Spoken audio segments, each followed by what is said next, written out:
Hey there, curious minds. In 1953, a CIA scientist named Frank Olson crashed through a window on the 13th floor of a New York hotel and fell to his death. The official story? He jumped. The real story? A week earlier, his own colleagues secretly dosed him with LSD without his consent.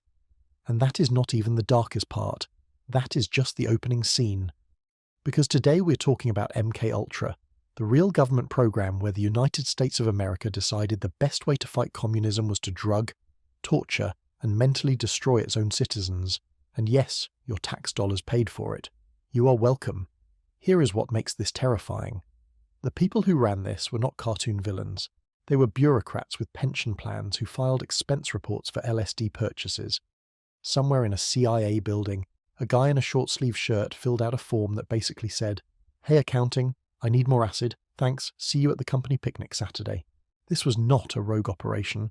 This was policy, approved and funded at the highest levels for over 20 years. So smash that like button if you are into stories the government hoped you would never hear, and drop a comment. Where are you watching from? I want to see how far this rabbit hole reaches. Let us dive in. It is 2:30 in the morning on November 28th, 1953, Thanksgiving weekend. Families across America are sleeping off turkey and pie, but in room 1018A of the Hotel Statler in Midtown Manhattan, something very different is happening. A man in his underwear goes through a closed window, shade, glass and all, and drops 10 stories onto 7th Avenue. His name is Frank Olson. He's 43 years old, a father of 3, a respected scientist, and, as it turns out, one of the most important people in one of the most classified programs in American intelligence history. The hotel doorman finds him on the sidewalk, still breathing. He dies minutes later. Now here is where it gets strange, and by strange I mean deeply, structurally insane. Upstairs, in that same hotel room, a man named Robert Lashbrook is sitting on the toilet, not rushing to the window, not calling for help, just sitting there. When the police arrive and ask him what happened, he says his colleague had been feeling depressed. When they ask him to empty his pockets, they find a CIA security pass. Lashbrook politely asks the officers to keep that detail quiet, for reasons of national security. Because nothing says normal Tuesday night like a government agent calmly requesting the police overlook a dead body on the sidewalk. The phone records from the room show that right after Olson went through the window, Lashbrook made a call. The person on the other end reportedly said something along the lines of, "Well, that is too bad," and hung up. That was the entire conversation. 2 men, 1 dead colleague, and the emotional depth of a cancelled dentist appointment. So what actually happened to Frank Olson?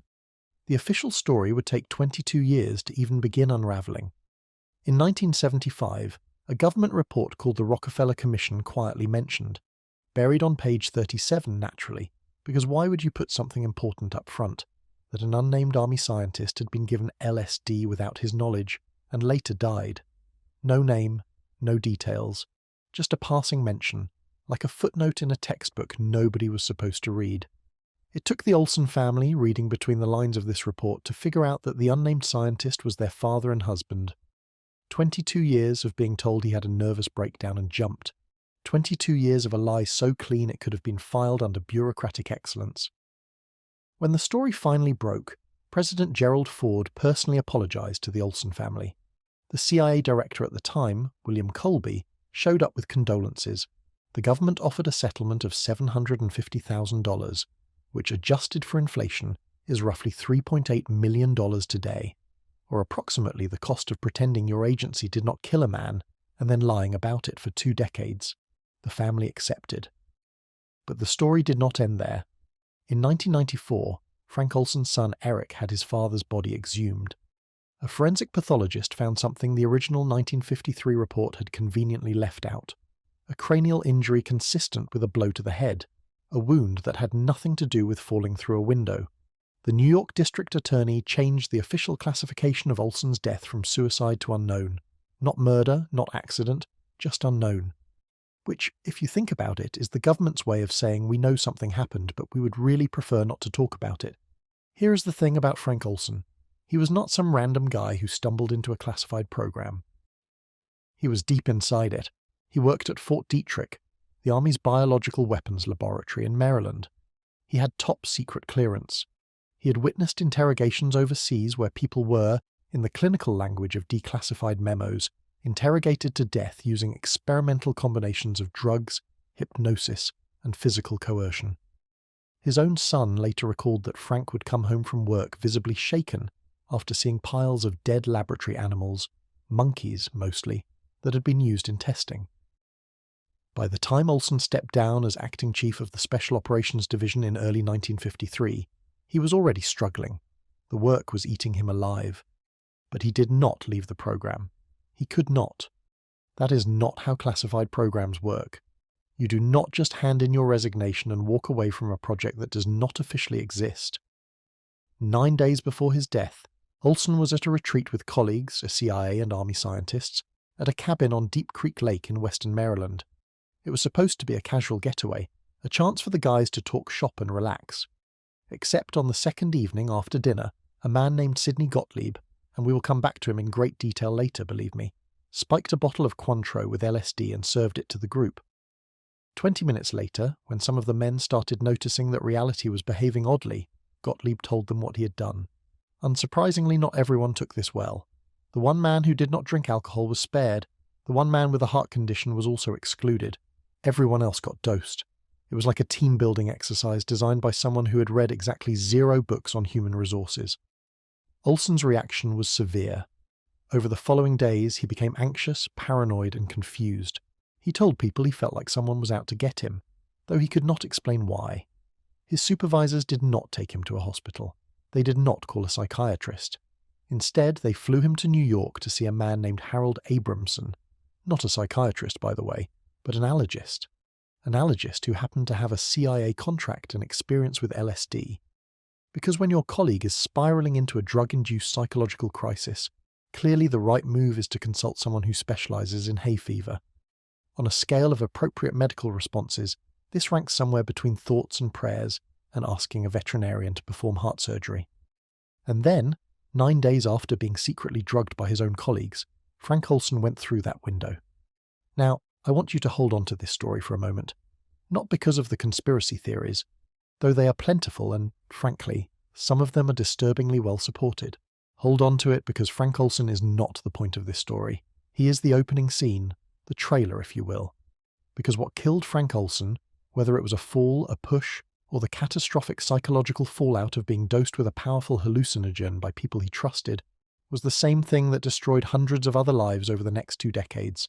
It was a program, a real, government-funded, meticulously organized program that operated across dozens of universities, hospitals, prisons, and secret facilities, spending millions of dollars in pursuit of one goal: the ability to control the human mind.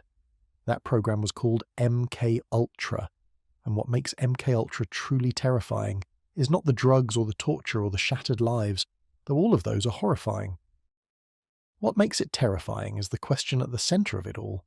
The question that Frank Olson's broken body on a Manhattan sidewalk was trying to answer, before anyone even knew to ask it. What makes a democratic country, a country built on the idea of individual freedom and constitutional rights, decide that it is acceptable to secretly experiment on its own people? What kind of fear is powerful enough to override every principle a nation claims to stand for? To answer that question, we need to go back a few years. Back to a war, a panic, and a word that would reshape American intelligence forever. To understand how MK Ultra was born, you need to understand the specific flavor of terror that was circulating through Washington in the early 1950s. And I do not mean the general Cold War anxiety, the duck and cover drills, the backyard bunkers, the vague existential dread of nuclear annihilation. That was the background noise.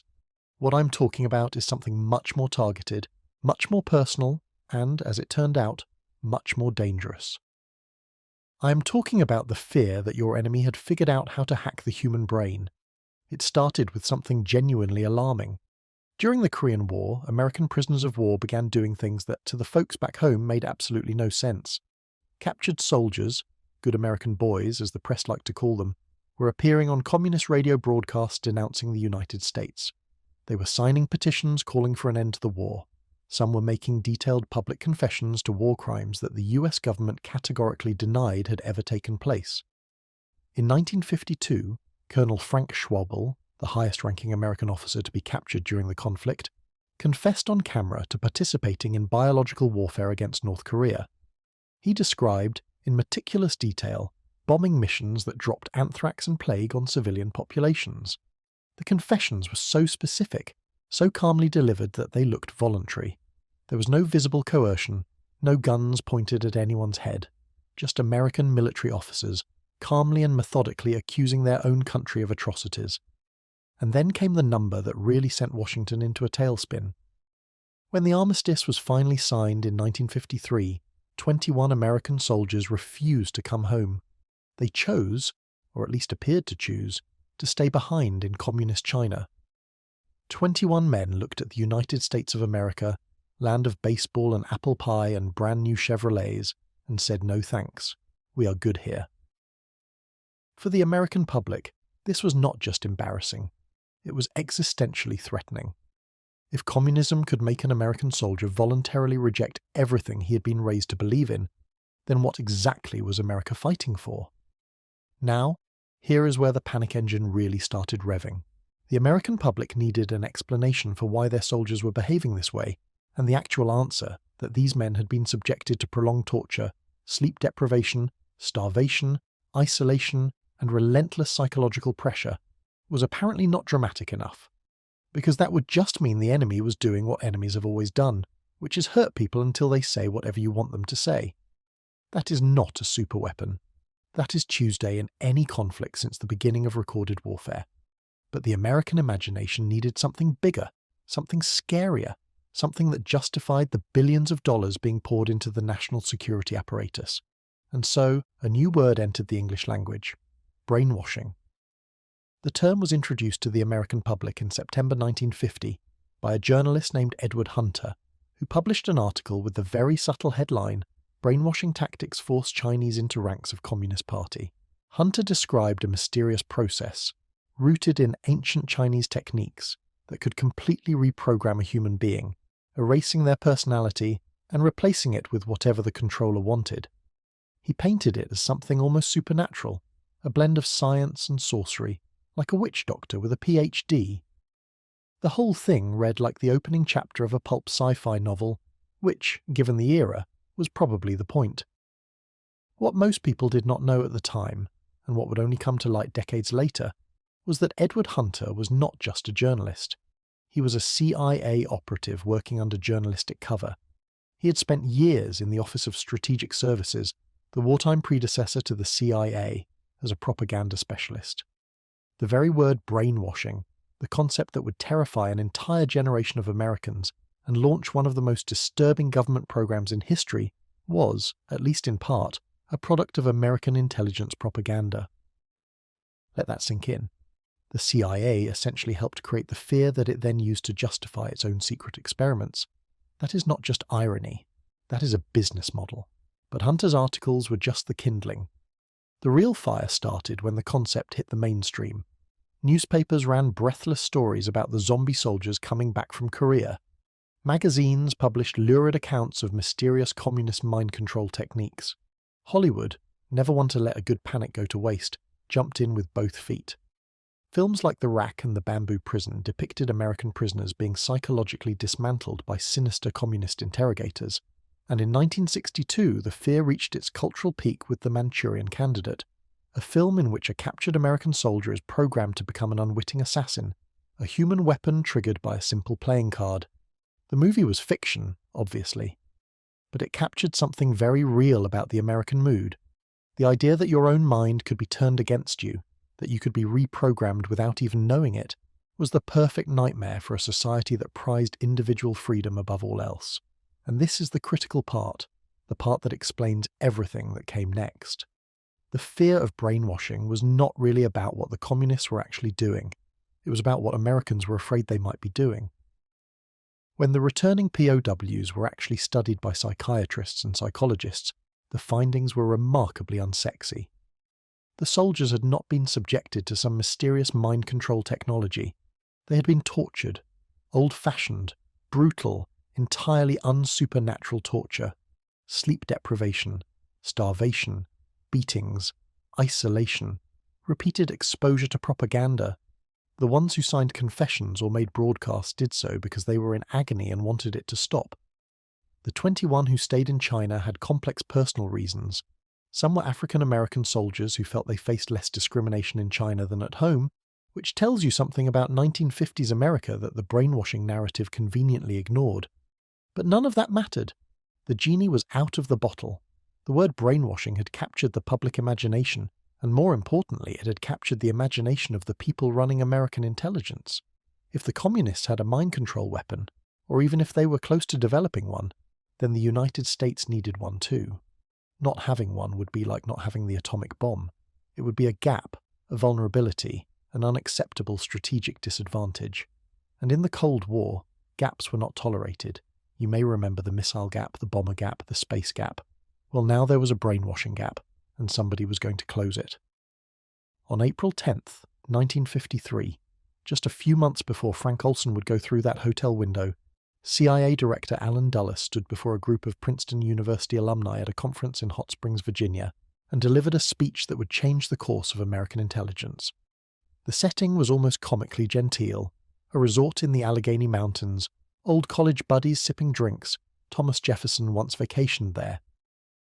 But the content was anything but relaxing. Dulles warned his audience about what he called brain warfare, a new Soviet weapon targeting the minds of individuals and entire populations.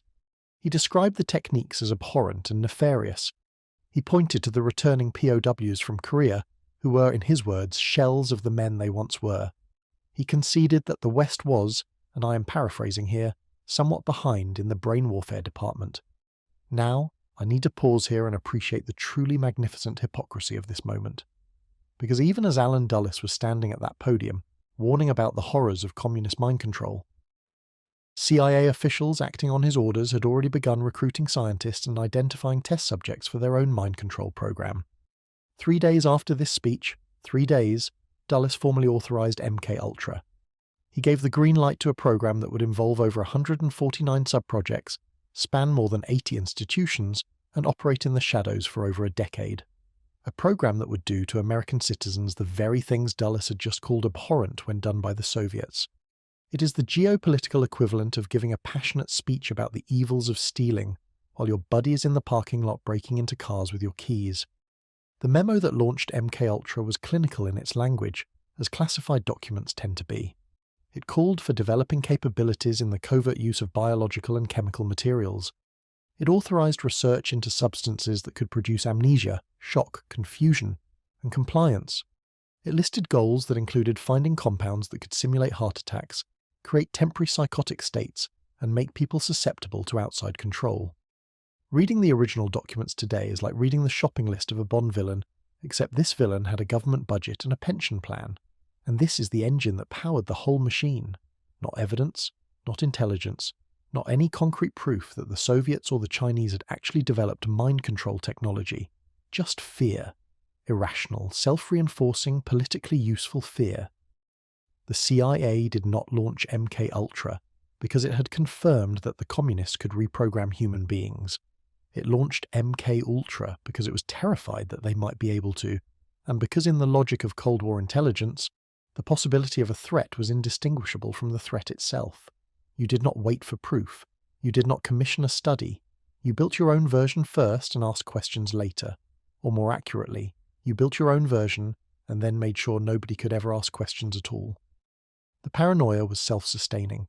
Every piece of propaganda about communist brainwashing, some of it produced or amplified by the CIA itself, reinforced the belief that the threat was real. Every dollar spent on MK-Ultra validated the premise that mind control was achievable. Every classified report, every secret briefing, every hushed conversation in the halls of Langley added another layer to the feedback loop. The CIA had created a machine that ran on its own fear, and the fuel supply was inexhaustible. What makes this even more absurd, and by absurd I mean tragically, catastrophically absurd, is that the scientists who actually studied the returning POWs came to conclusions that should have shut the whole thing down before it started. Robert J. Lifton, one of the leading psychiatrists who interviewed the former prisoners, found that whatever changes in thinking the soldiers had exhibited during captivity disappeared almost entirely once they returned to normal life. There was no permanent reprogramming, No zombie soldiers, no Manchurian candidates, just traumatized men recovering from torture. Lifton published his findings. They were available, they were clear, and they were completely ignored by the people who mattered because the findings did not support the narrative, and the narrative was already generating budgets, careers, and institutional momentum that no amount of inconvenient evidence could stop. This is the pattern that will repeat itself throughout this entire story. Evidence says one thing, fear says another. Fear wins, every time. And the people who pay the price are never the ones making the decisions. They are the ones strapped to tables, locked in rooms, dosed with chemicals they cannot identify, in facilities they will never be allowed to talk about. They are the invisible ones, the expendable ones, the ones whose suffering is classified under a project name that sounds like a filing code, MK Ultra, and buried in a vault that will not be opened for decades. So remember this as we move forward. MK Ultra was not born from intelligence. It was not born from evidence. It was born from panic. From a word, brainwashing, that was partly invented by the very agency that used it to justify the program. From a fear so powerful that it overrode every ethical boundary, every constitutional protection, every principle that the United States claimed to defend. Frank Olson went through a window because of that fear, and he was just the beginning. So now we know the program existed. We know the fear that launched it, but every machine needs an operator. Every nightmare needs an architect. And for MK Ultra, that architect was a man named Sidney Gottlieb, a biochemist from the Bronx who spent 22 years running what was arguably the most disturbing research program in American government history. And here is what makes Gottlieb so fascinating and so unsettling. He was not a monster. At least, not in any way you would recognize from the outside. He was, by all accounts, a gentle, eccentric, deeply spiritual man who milked goats before dawn, danced folk dances with his wife on weekends, grew his own vegetables, meditated daily, and lived for years in a cabin with no electricity or running water. He later volunteered at a hospital for leprosy patients in India. He got a master's degree in speech therapy after retiring so he could help kids in schools.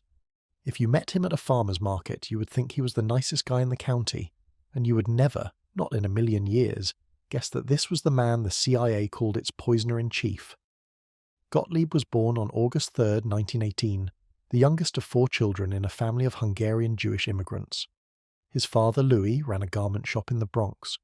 From the very beginning, life dealt Sidney a complicated hand. He was born with a club foot, a condition that required multiple surgeries and left him with a permanent limp. He also developed a severe stutter as a child, which made school a daily exercise in humiliation.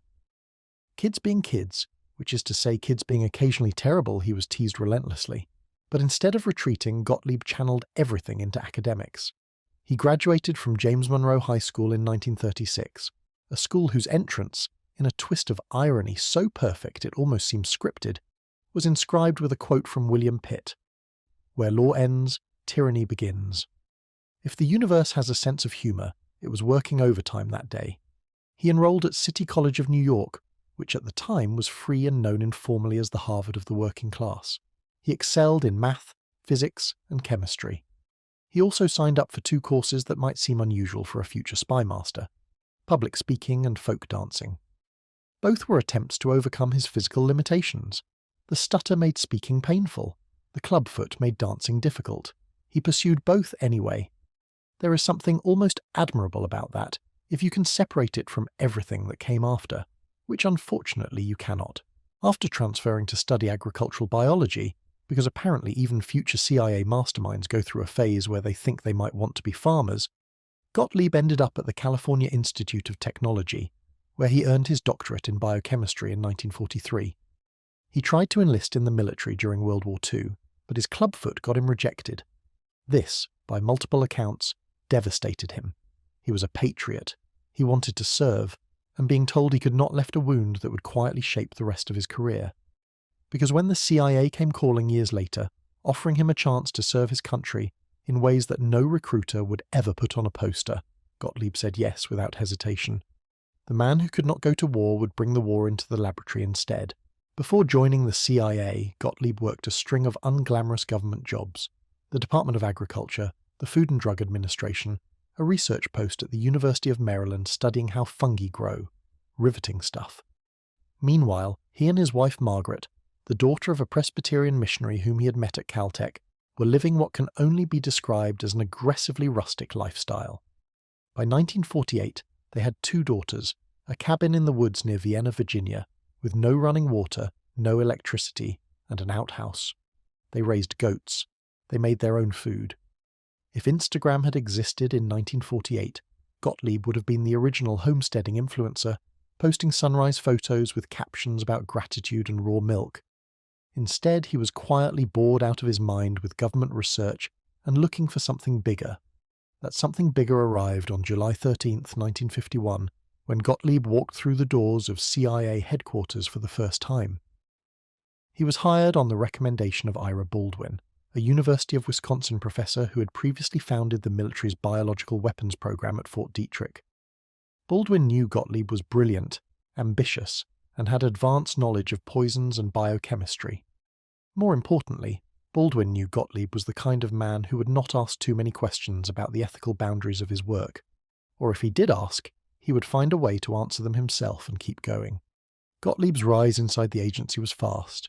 By 1953, he was running the chemical division of the technical services staff, the CIA's in-house shop for spy gadgets, assassination tools, and experimental substances. Think of it as Q Branch from James Bond, except instead of exploding pens and submarine cars, this division was producing toxic handkerchiefs, poison-tipped darts, and pills designed to simulate heart attacks. And at the centre of all of it was a soft-spoken man with a limp and a stutter who went home every evening to milk his goats. When Alan Dulles formally approved MKUltra on April 13, 1953, it was Gottlieb who was placed in charge. He was 34 years old. He would run the program for the next 2 decades, overseeing 149 sub-projects spread across more than 80 institutions, universities, hospitals, prisons, pharmaceutical companies, and clandestine facilities that did not officially exist. He distributed millions of dollars through fake foundations so that the researchers conducting experiments often had no idea they were working for the CIA. He personally designed protocols for drugging people without their knowledge. He developed poisons intended for foreign leaders, including multiple schemes targeting Fidel Castro, one involving a poisoned cigar, another a contaminated wetsuit, and at least one plan involving a seashell rigged with explosives, which sounds less like espionage and more like a rejected Wile E. Coyote sketch. And through all of it, Gottlieb maintained his double life with what appears to have been genuine serenity.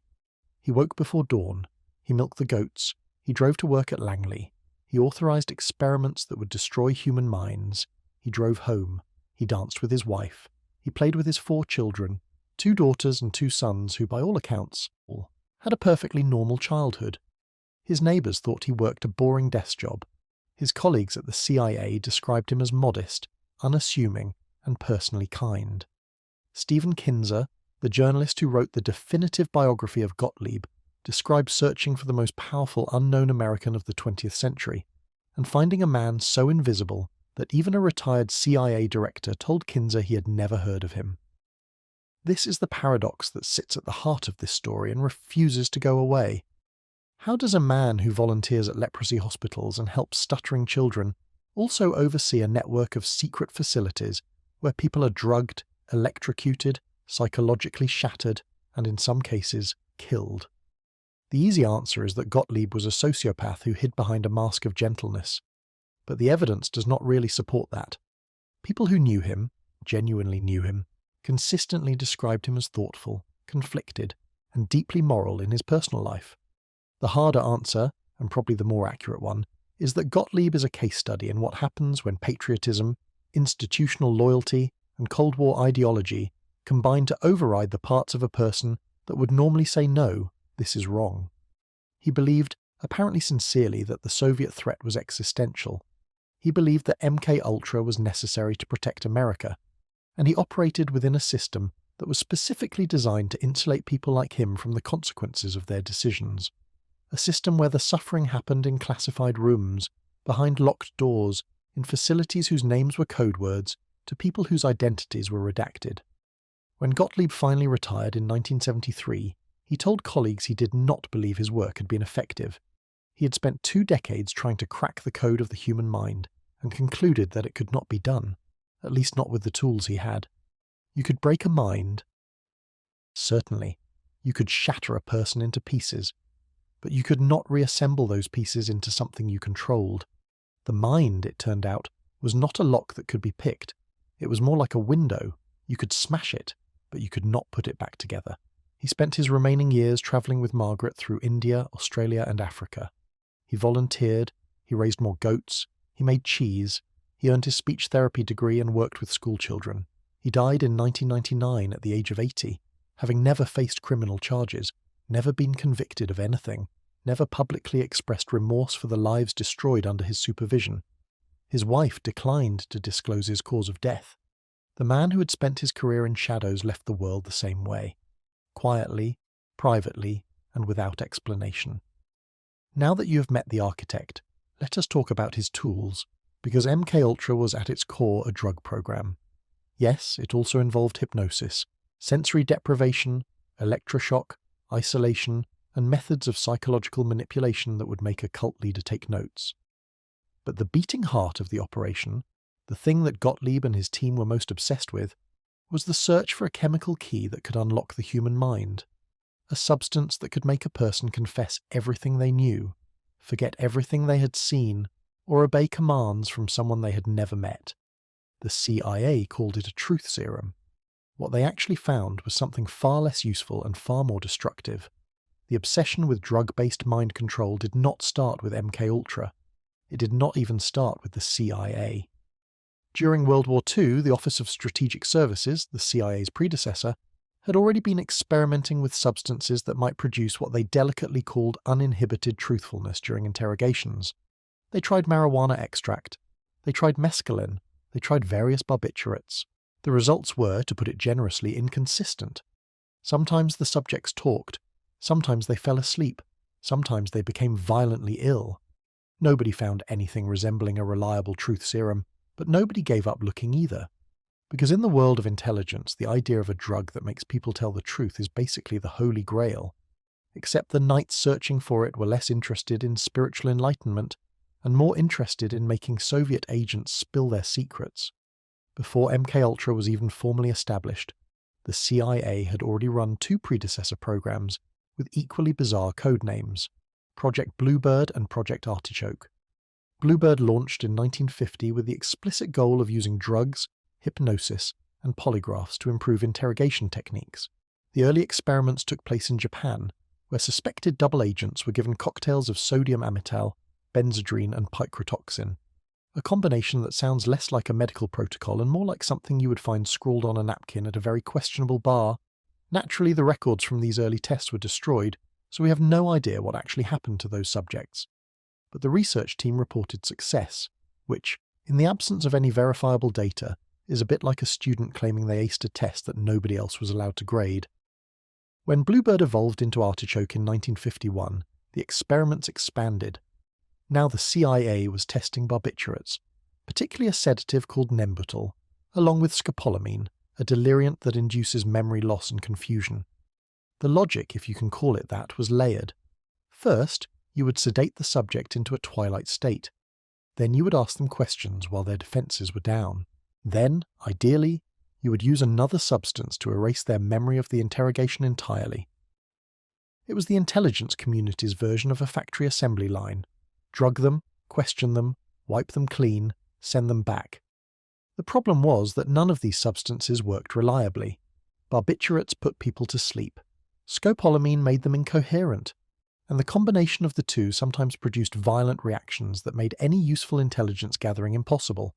It was like trying to have a meaningful conversation with someone who was simultaneously unconscious and hallucinating. Not exactly optimal conditions for extracting military secrets, and then along came LSD.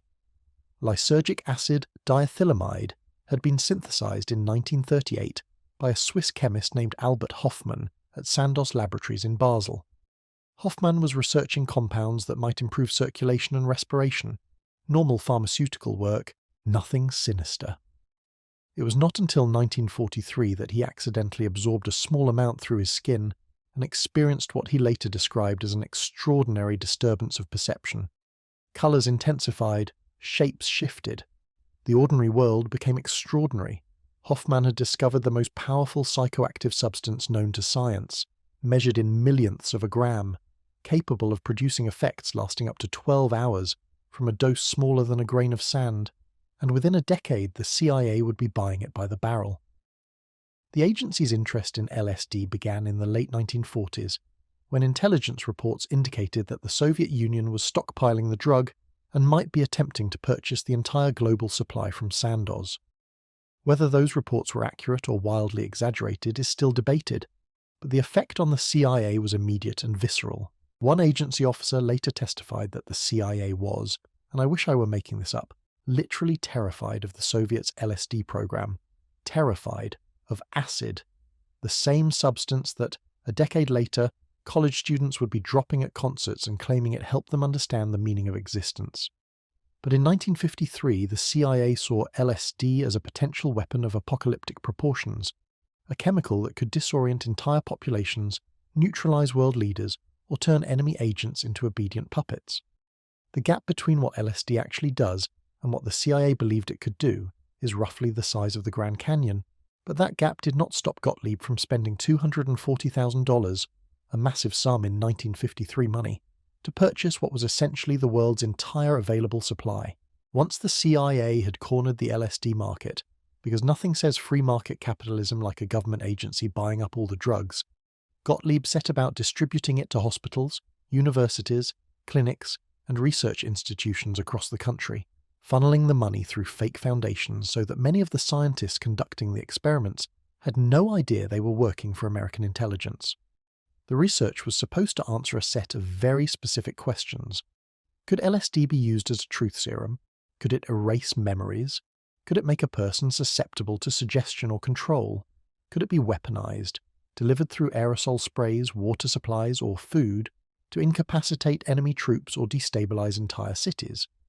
The answers, which took years and an untold number of shattered lives to arrive at, were uniformly disappointing. LSD did not make people tell the truth. It made them tell stories, vivid, disconnected, often incoherent stories that were useless for intelligence purposes. It did not erase memories in any targeted or controllable way. It scrambled perception, distorted time, and sometimes induced severe paranoia, but these effects were wildly unpredictable. One person might have a transcendent spiritual experience, another might descend into a waking nightmare that lasted hours. The same person might have completely different reactions on different days. As a weapon, LSD was about as reliable as a weather forecast in a hurricane, technically providing information, but none of it useful enough to base decisions on. But the CIA did not give up. Instead, it expanded the search. Beyond LSD, MK Ultra tested an astonishing pharmacopoeia of substances: mescaline, psilocybin, heroin, cocaine, MDMA, methamphetamine, barbiturates, amphetamines, and compounds so experimental and classified that they were identified only by code numbers. Some of these substances were tested in combination, creating chemical cocktails that had never been administered to human beings before, and whose effects could not have been predicted by anyone. The researchers were, in the most literal sense, making it up as they went along. There was no peer review, there was no oversight, there was no informed consent. There were only test subjects, and the word subjects does not begin to capture what these people actually were, which was victims. One of the most disturbing documented cases involved a patient at a federal facility in Kentucky who was given LSD every single day for 174 consecutive days. Nearly 6 months of continuous psychedelic assault on a human nervous system. The experiment left the patient with permanent cognitive damage. In another case, the notorious Boston gangster James Whitey Bulger, then a young prisoner at a federal penitentiary, was dosed with LSD what he later described as hundreds of times as part of MK Ultra research. Bulger wrote about hallucinations of blood and violence so intense that he believed he was losing his mind. He was told the experiments were for medical research. He was not told who was actually behind them. Meanwhile, the CIA was also exploring delivery mechanisms with the enthusiasm of a tech startup brainstorming product launches. Except the product was psychological devastation. They experimented with aerosol sprays that could disperse LSD in enclosed spaces. They tested powders that could be slipped into food or drinks. They investigated whether LSD could be absorbed through the skin via treated clothing or surfaces. They even looked into contaminating water supplies, a concept so terrifyingly broad in its potential impact that it makes the individual experiment seem almost quaint by comparison. The agency was not just trying to control individual minds. At various points, it was exploring whether it could chemically alter the behavior of entire populations. And here is the final, bitter irony of the whole enterprise. After years of research, millions of dollars, and an incalculable amount of human suffering, Gottlieb himself reached the conclusion that the program had failed. In a 1960 memo that reads like the saddest performance review in bureaucratic history, he wrote that no effective knockout pill, truth serum, aphrodisiac, or recruitment pill was known to exist. The CIA had set out to find a skeleton key to the human mind and discovered that no such key existed. What they had found instead was something far simpler and far more terrible, that with enough chemicals, enough electricity, enough isolation, and enough time, you could destroy a person completely. You could erase their memories, you could shatter their personality, you could reduce a functioning human being to a state of permanent confusion and dependency. But you could not rebuild them. You could not control them. You could only break them. The program's unofficial conclusion, stripped of all the classified language and bureaucratic euphemism, was this: the human mind is not a machine that can be reprogrammed. It is a living thing that can be tortured and damaged but not commandeered. And the tragedy of MKUltra is that this conclusion, which any decent psychologist could have told them from the start, was purchased at the cost of hundreds of destroyed lives.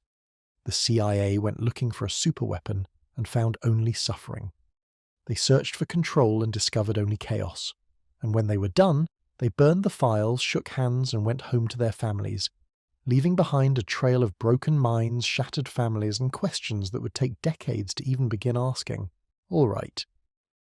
So just when you thought this story could not possibly get any more absurd, just when you thought you had calibrated your expectations for how far a government intelligence agency could go in the name of national security, allow me to introduce you to Operation Midnight Climax. And yes, that is its real name. Not a joke, not something cooked up by a screenwriter after 3 espressos and a dare.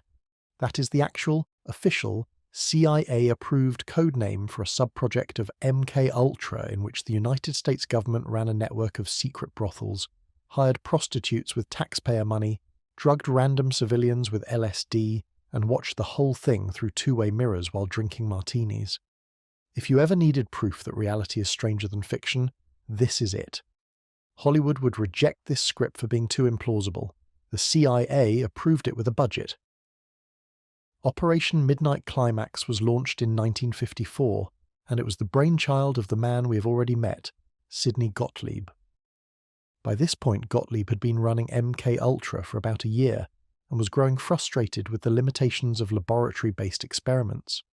The problem, as he saw it, was ecological validity, a fancy research term that basically means you cannot learn how a drug affects someone in the real world by testing it in a sterile clinical setting. If you want to know what LSD does to a person who has no idea they have taken it, you need to dose them without their knowledge, in a natural environment, and observe the results. And if that sounds like the rationale of a man who has talked himself so far past the ethical boundary that he can no longer see it in his rearview mirror, congratulations, you are paying attention. To run this operation on the ground, Gottlieb recruited a man named George Hunter White, and I need you to take a moment to appreciate this character, because he is the kind of person who could only exist in the mid-20th century American intelligence community. White was a federal narcotics agent with the Bureau of Narcotics, a big, bald, hard-drinking, cigar-chomping operator who had cut his teeth during World War II working for the Office of Strategic Services. He had once tested a concentrated marijuana extract on a New York mobster to see if it would work as a truth serum, which, spoiler alert, it sort of did, but not in any way that would hold up in court or in a science journal. White was not a scientist. He was not a researcher. He was, by his own admission, and by the accounts of everyone who knew him, a thug in a suit, but a thug who loved his job with a passion that bordered on the religious. Gottlieb gave White an alias, Morgan Hall, a CIA salary, and instructions to set up a safe house in New York City. The first location was an apartment at 81 Bedford Street in Greenwich Village. White decorated it, stocked it with liquor, installed one-way mirrors and hidden recording devices, and started throwing parties. At first, the setup was relatively straightforward by MKUltra standards, which is to say it was only moderately insane. White would invite people to the apartment, slip them various substances, sodium pentothal, barbiturates, LSD, and observe the effects. The guests were not informed. The substances were not disclosed. The idea of consent was treated like a decorative suggestion rather than a legal or ethical requirement. But the real show began when White moved the operation to San Francisco in 1955, and this is where Midnight Climax became the thing that historians still struggle to describe without sounding like they are making it up. White rented an apartment at 225 Chestnut Street on Telegraph Hill, a neighborhood with sweeping views of San Francisco Bay. Because apparently if you are going to run a government-funded bordello, you might as well have a nice view. He decorated the place with all the subtlety of a man whose idea of interior design was formed entirely by French postcards and old detective novels. The walls were covered with posters of can-can dancers by Toulouse-Lautrec. There were photographs of women in various states of bondage. The furniture was plush but cheap. One narcotics agent who visited the apartment later described it as trying to look rich, but furnished like garbage. Think of it as the mid-century equivalent of a hotel that looks great in photos, but earns 2 stars on every review app for reasons that become obvious the moment you walk in. The setup was simple. White hired prostitutes, paid for with CIA funds naturally, and instructed them to pick up men at local bars and bring them back to the apartment. The women were paid around $100 per night, which in 1955 money was a solid payday. In return for their services, they also received something arguably more valuable, a guarantee that White would use his connections in federal law enforcement to protect them from arrest. A CIA-issued get-out-of-jail card, essentially. Once the men arrived at the apartment, their drinks were spiked with LSD or other psychoactive substances, and then the real experiment began. Behind the one-way mirrors, White and other CIA operatives sat and watched. They took notes. They made recordings through microphones hidden inside the electrical outlets, a detail so creepily ingenious that it deserves its own category of unethical innovation. And White, specifically, did all of this while sipping martinis from a portable bar he'd installed in the observation room. He also, according to multiple accounts, set up a portable toilet behind the mirror so he would never have to leave during the action. Let me say that again. A federal agent installed a personal toilet in a surveillance room so he could watch drugged civilians have sex with government-hired prostitutes without interruption. If there is a more perfect encapsulation of how completely unmoored this program was from any recognizable standard of decency, I have not found it. The ostensible purpose of all this was research. Gottlieb wanted to know whether LSD, combined with sexual situations, could be used to extract information from targets, a kind of psychedelic honey trap. Could a man, under the influence of a powerful hallucinogen and in the immediate aftermath of a sexual encounter, be coaxed into revealing secrets? The CIA even conducted what appears to have been a formal analysis of the optimal moment during a sexual encounter to extract intelligence, eventually concluding, and I cannot believe this sentence is real, that the best time to get information out of someone was immediately after sex. Which honestly is the kind of finding that probably did not require a classified government program to arrive at. Anyone who has ever had a postcoital conversation could have told them that. But the CIA spent years and substantial resources confirming it through the least ethical methodology imaginable. What started as one safe house quickly multiplied. The operation expanded to include a second location across the Golden Gate Bridge in Marin County, which provided a more secluded setting for longer and more elaborate experiments. Beyond LSD, the operatives began testing other substances, psilocybin, various experimental compounds, even harassment agents like stink bombs, itching powders, and diarrhea-inducing chemicals. The Marin County house became, in effect, a testing ground for the full spectrum of CIA chemical tools. If a substance was considered too dangerous or too unpredictable for the researchers to try on themselves, it got shipped to San Francisco.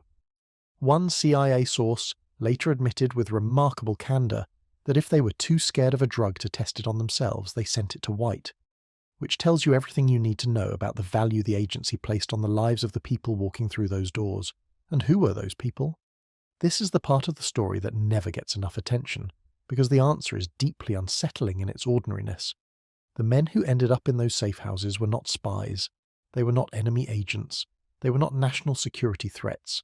They were random men, businessmen visiting San Francisco for conferences, sailors on shore leave, working-class guys who happened to be at the wrong bar on the wrong night and accepted an invitation from an attractive woman.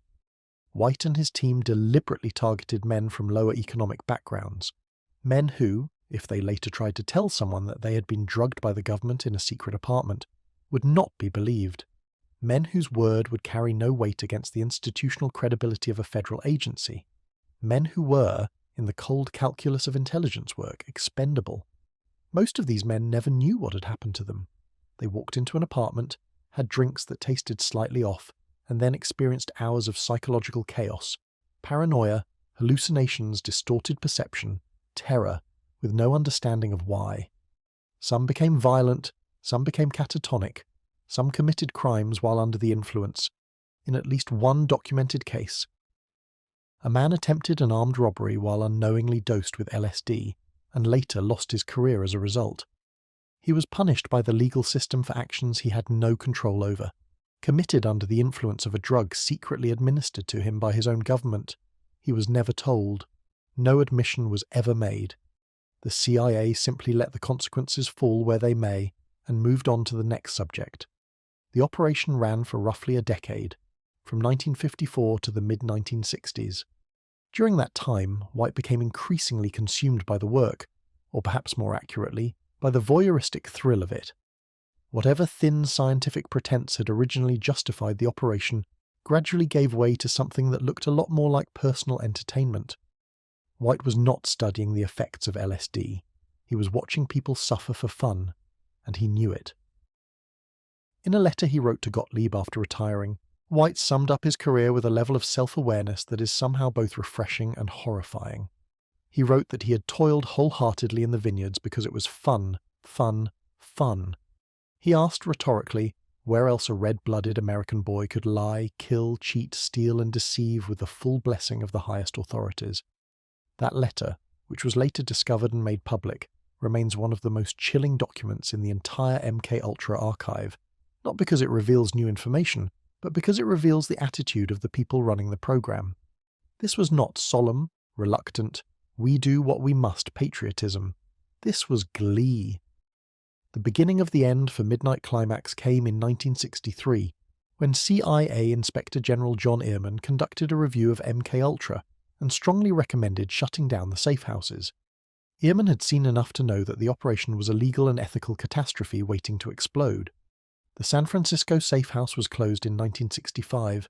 The New York location followed in 1966. White retired from government service and died in 1975. The same year, the church committee began pulling MKUltra into the light. His widow donated his personal papers, including diaries and notes from the operation, to the Electronics Museum at Foothill Junior College, a 2-year school in the hills south of San Francisco. Which means that for years detailed records of one of the most disturbing intelligence operations in American history were sitting in a filing cabinet at a community college, waiting for someone to open the right drawer. The victims of Operation Midnight Climax were never identified, never contacted, never compensated. Most of them presumably went on with their lives carrying the memory of a night that made no sense. A night of inexplicable terror in an apartment on a hill, a night they probably never talked about because who would believe them? Some may have suffered lasting psychological damage and never understood why.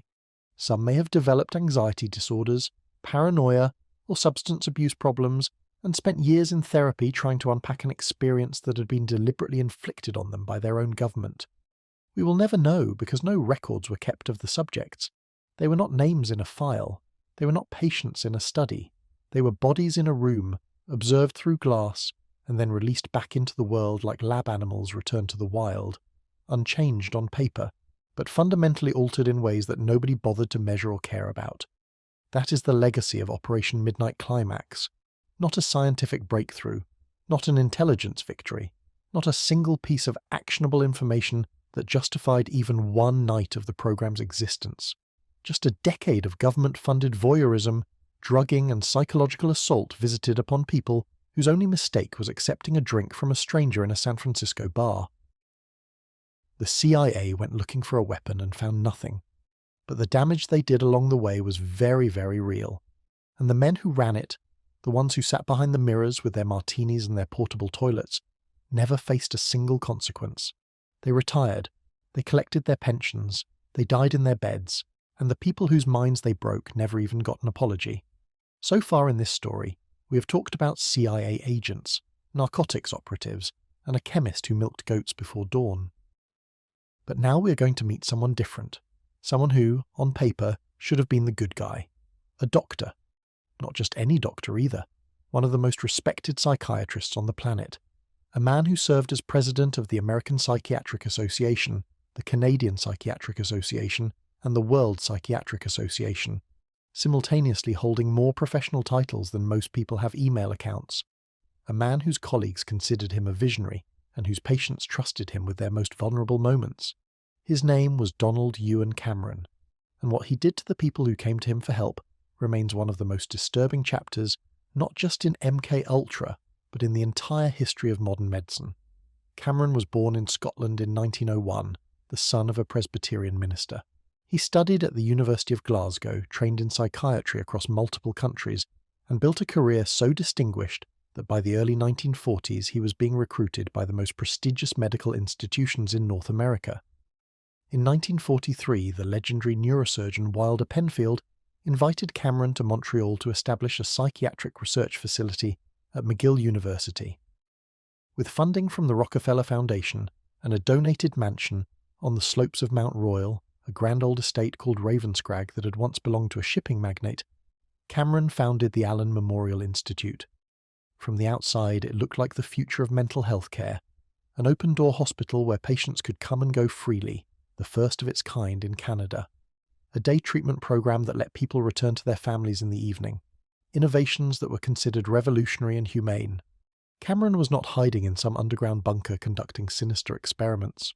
He was operating in broad daylight at one of the most prestigious universities in the world with the full institutional backing of the medical establishment. And that is exactly what makes this story so terrifying. Cameron's grand theory, the one that would eventually destroy hundreds of lives, was built on an idea that, in its broadest outline, does not even sound unreasonable. He believed that mental illness, particularly schizophrenia, was the result of faulty patterns of thought and behavior that had become hardwired into a patient's brain over years. His proposed solution was equally straightforward in concept, if absolutely horrifying in execution. Step 1. Erase the existing patterns, wipe the slate clean, reduce the patient's mind to what he called a blank state, essentially revert them to the psychological equivalent of an infant. Step 2. Rebuild. Once the old patterns were gone, install new, healthier ones. He called the first phase depatterning and the second phase psychic driving. On a whiteboard in a theory seminar it might have sounded like cutting-edge science. In practice, it was systematic psychological destruction dressed up in medical terminology. Depatterning was the demolition phase. Cameron's method involved 3 tools used in combination and at intensities that exceeded anything recognized as standard medical practice, even by the loose standards of the 1950s. The first was electroconvulsive therapy, electroshock. Now, electroshock was a legitimate, if controversial, psychiatric treatment at the time. Standard protocols called for it to be administered perhaps 2 or 3 times per week at carefully controlled voltages. Cameron administered it 2 to 3 times per day, every day for weeks on end, at voltages that were 30 to 40 times higher than what the American Psychiatric Association recommended. Patients were shocked until they stopped convulsing, not because the treatment was over, but because their nervous systems were so overwhelmed that they physically could not respond anymore. The screaming, according to hospital staff who worked those corridors, could be heard throughout the building. The second tool was drug-induced sleep.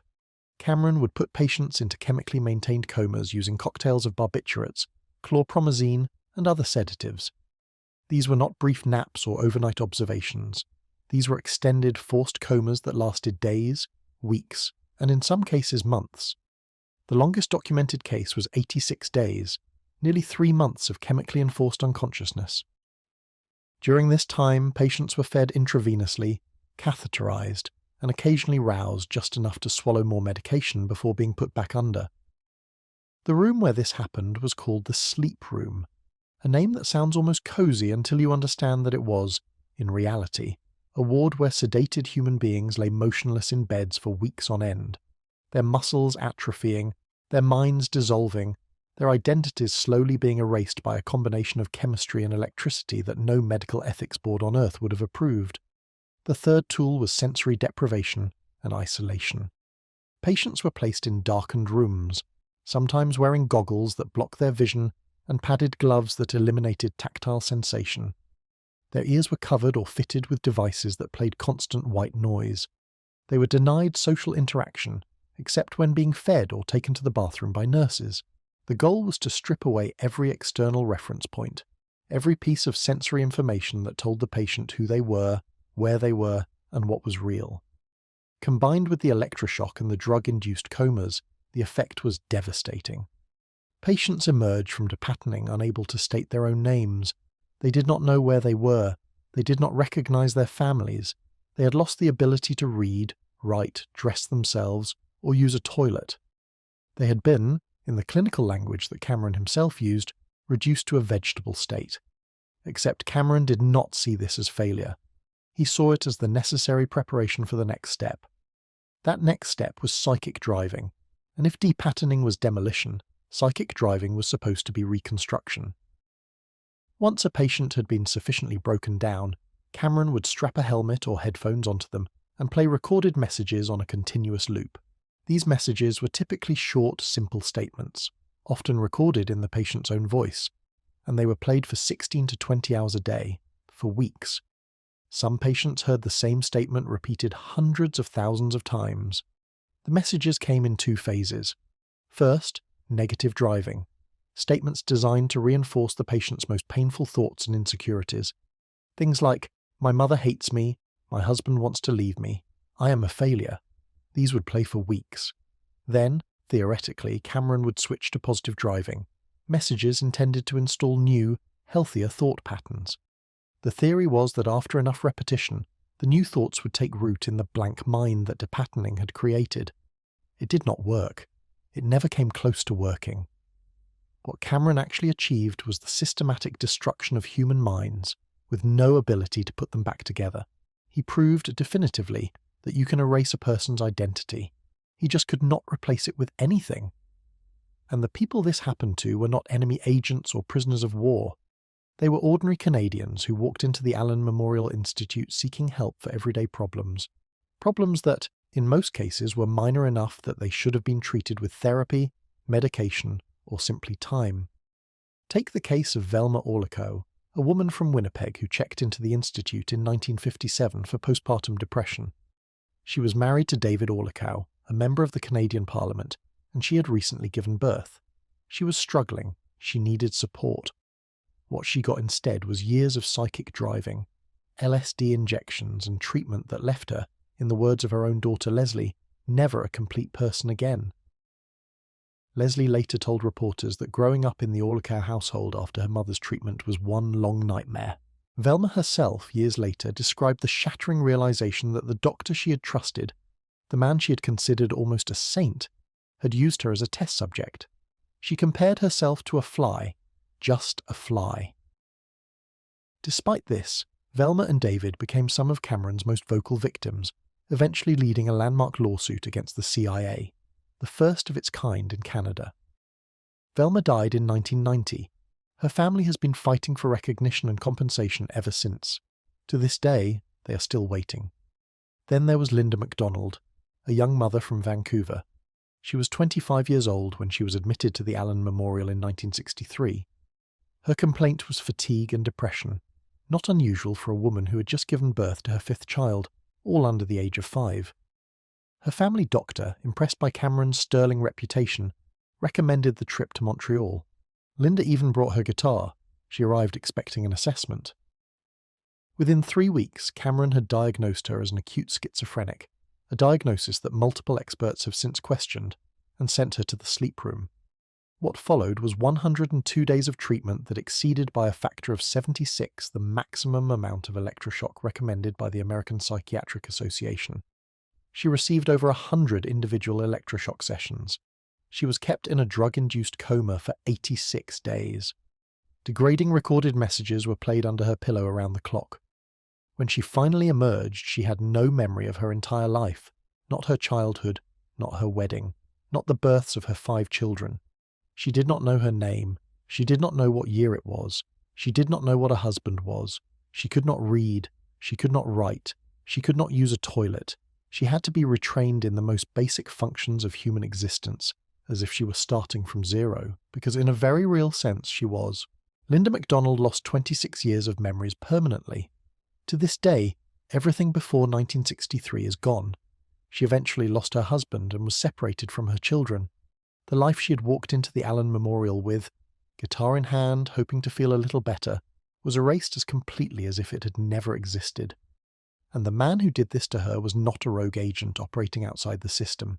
He was the president of the World Psychiatric Association, operating at one of the most respected universities in Canada, funded in part by the Canadian government and in part through a CIA front organization called the Society for the Investigation of Human Ecology by American intelligence. Cameron received approximately $69,000 from the CIA between 1957 and 1964. The Canadian government contributed over $500,000 in additional grants during roughly the same period. Not one penny of that money went toward anything that could honestly be called treatment. Hundreds of patients passed through Cameron's programs during those years. The exact number is impossible to determine because, as with so much of MK many records were destroyed. But the Canadian government has acknowledged that approximately 80 patients underwent depatterning, and the actual number subjected to the full range of Cameron's techniques is believed to be significantly higher. Many of these patients came in with conditions like mild anxiety, postnatal depression, or even just chronic pain. They left with shattered minds, destroyed families, and a lifetime of trauma that no amount of compensation could address. And here is the part that makes this chapter different from the rest of the MK story. Cameron may not have known he was working for the CIA. The agency funneled money through front organizations specifically so that researchers like Cameron would not know the true source of their funding. There is a genuine historical debate about whether Cameron understood the intelligence dimensions of his work or whether he believed, in his own warped way, that he was practicing medicine. Some historians argue that Cameron was a willing participant who knew exactly what he was doing and who he was doing it for. Others suggest he was so consumed by his own theories, so convinced of his own genius, that he would have conducted these experiments with or without CIA money, and that the agency simply found a man who was already doing what they wanted and wrote him a check. Either way, the result was the same. Cameron died in 1967, a few years after the CIA funding dried up, while hiking in the mountains. He was 65 years old. He never faced charges. He never acknowledged wrongdoing. He never apologized. The Allen Memorial Institute defended his methods for years, arguing that the standards of psychiatric practice in the 1950s did not require doctors to inform patients about experimental treatments, which is technically true in the narrowest legal sense and morally bankrupt in every other sense. In the decades that followed, Cameron's surviving patients and their families fought a long, grinding battle for recognition and compensation. In 1988, 9 survivors received a settlement from the US government. In 1992, 77 more received payments from the Canadian government, $100,000 each, which, if you do the math on what was taken from these people, amounts to roughly the cost of a used car per year of stolen life. More than 250 other claimants were denied because they could not produce medical records that, in many cases, had been destroyed, or because they were deemed not to have suffered enough. Not to have suffered enough. As if there is a minimum threshold of human destruction that a government needs to acknowledge before it considers saying sorry. As recently as 2025, a Quebec court authorized a new class action lawsuit against McGill University, the Royal Victoria Hospital, and the Government of Canada, brought by families of Cameron's patients who are still seeking justice more than 6 decades after the experiments took place. The case is ongoing. The government has not formally apologized, and the building on Mount Royal where all of this happened, Ravenscrag, the elegant mansion that Cameron turned into a laboratory for erasing minds, still stands, a stone monument to the distance between what medicine promises and what it sometimes delivers. Cameron wanted to cure mental illness by tearing the mind apart and rebuilding it from scratch. He had the institutional authority, the professional prestige, and the funding to try, and he failed in exactly the way that anyone with a basic understanding of human psychology could have predicted, by discovering that destroying a person is easy, but creating one is impossible.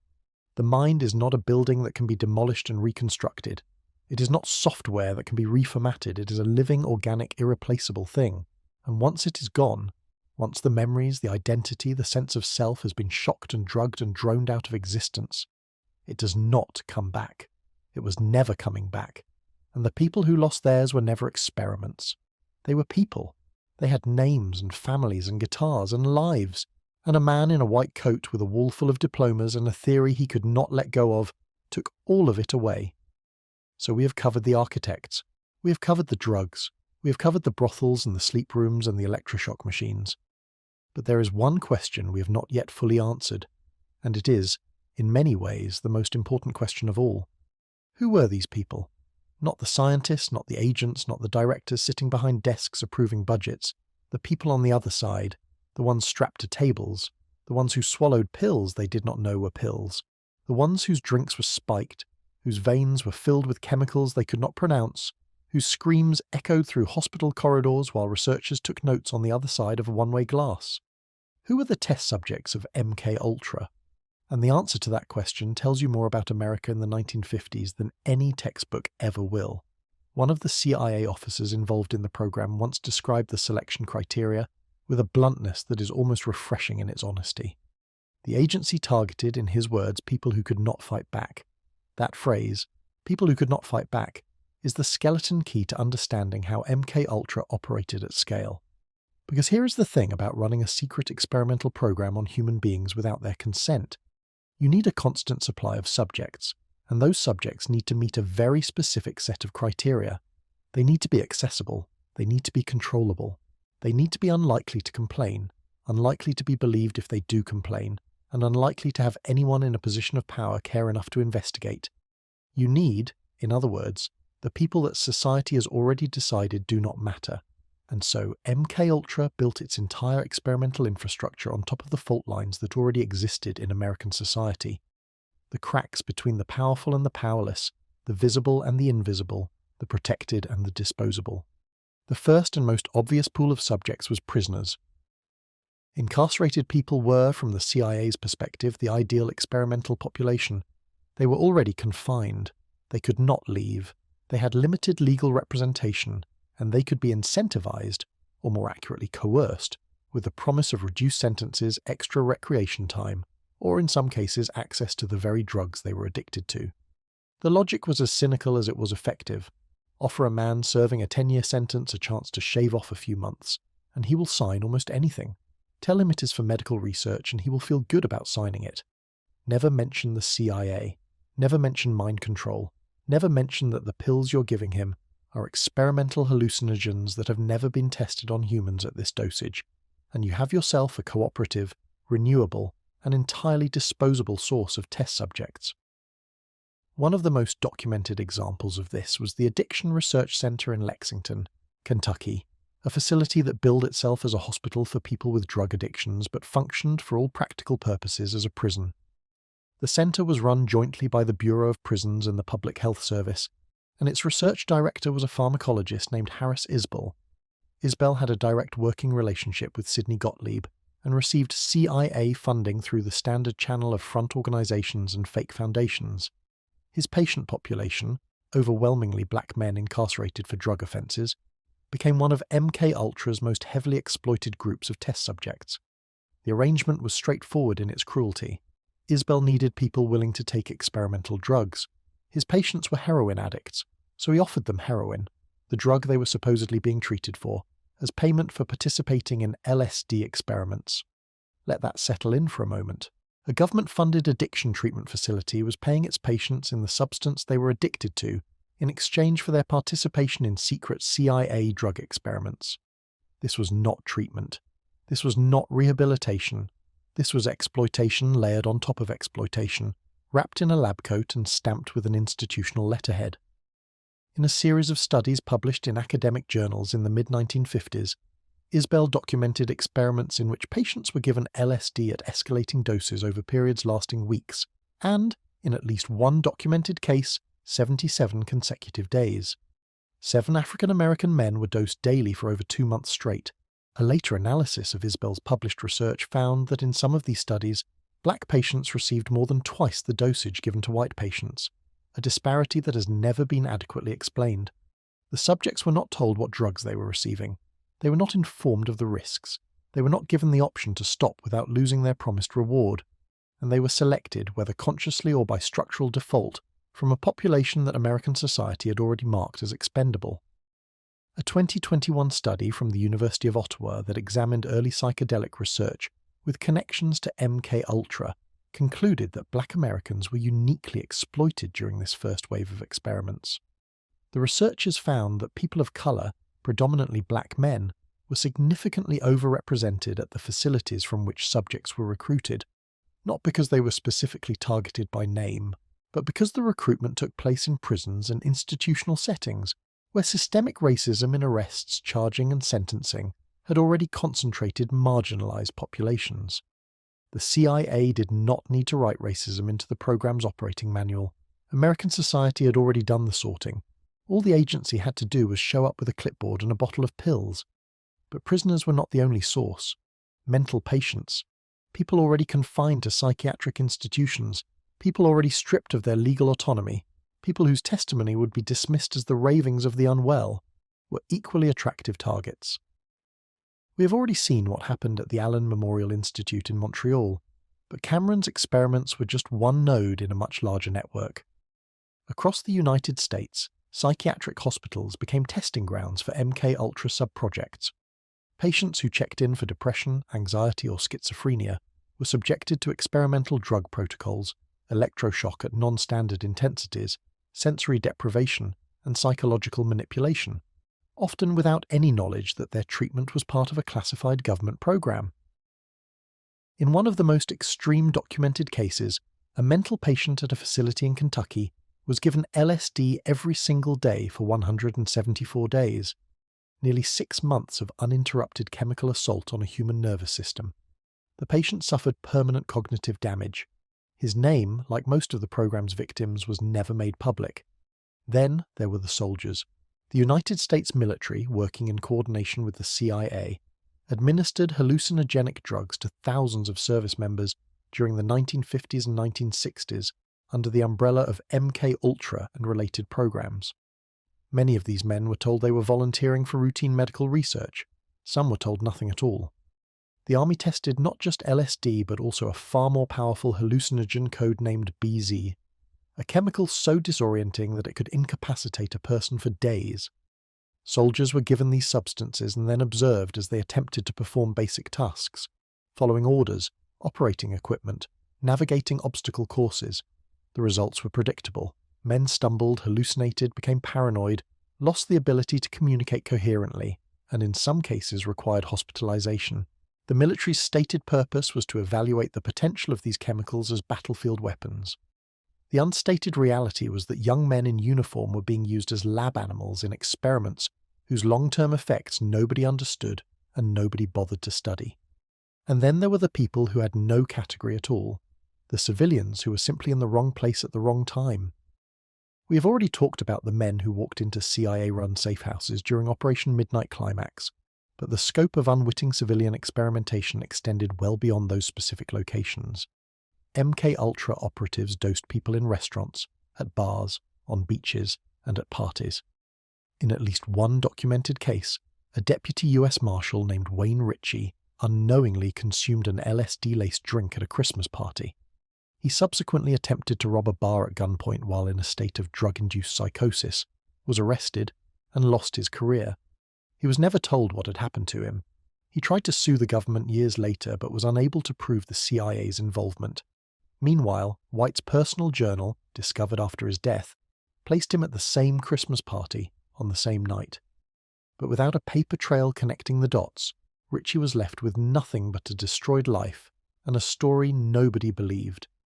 One of the most chilling aspects of MK-Ultra's victim selection is how neatly it mapped onto existing structures of inequality. The program did not invent American racism, classism, or the systemic devaluation of marginalized people. It simply used them. It found the seams in the social fabric, the places where people fell through the cracks, and it widened those cracks into doorways. Prisoners were disproportionately black and poor. Mental patients were disproportionately from communities that lacked the resources to advocate for them. Drug addicts were treated as moral failures rather than people with medical conditions, which made them invisible to the very institutions that should have protected them.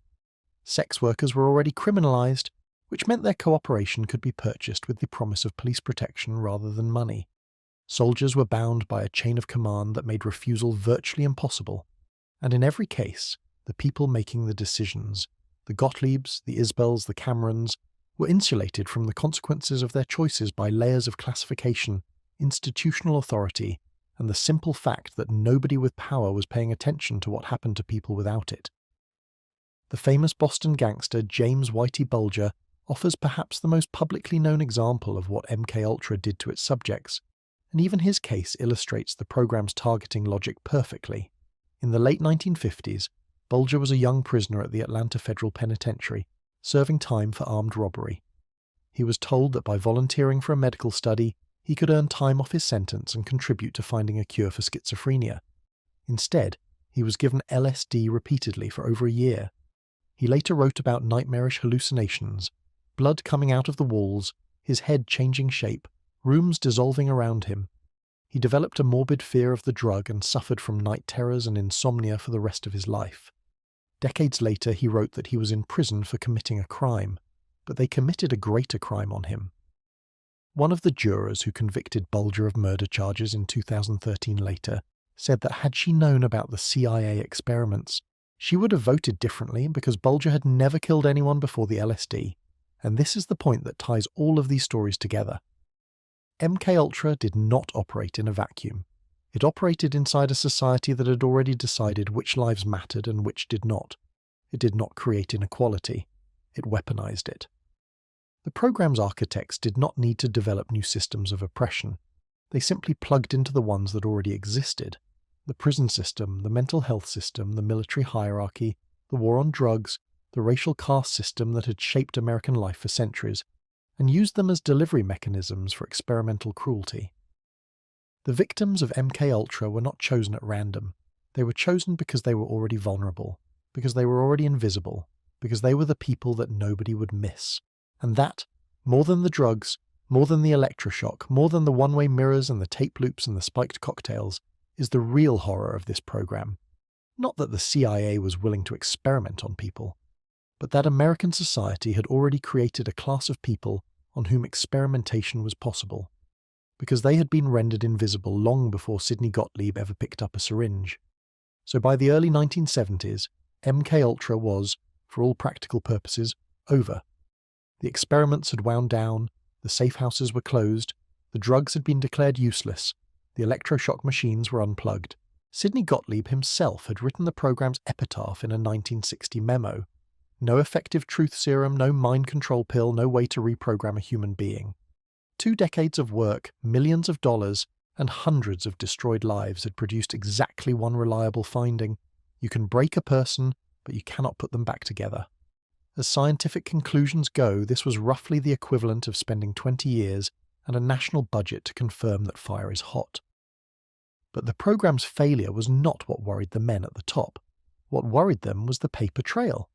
MKUltra had operated with an unusual degree of financial and administrative freedom. From the very beginning, the program was exempt from the normal CIA accounting procedures. There were no standard contracts, there were no written agreements with many of the researchers. The entire operation ran on handshake deals, front organizations, and a deliberate policy of keeping documentation to a minimum.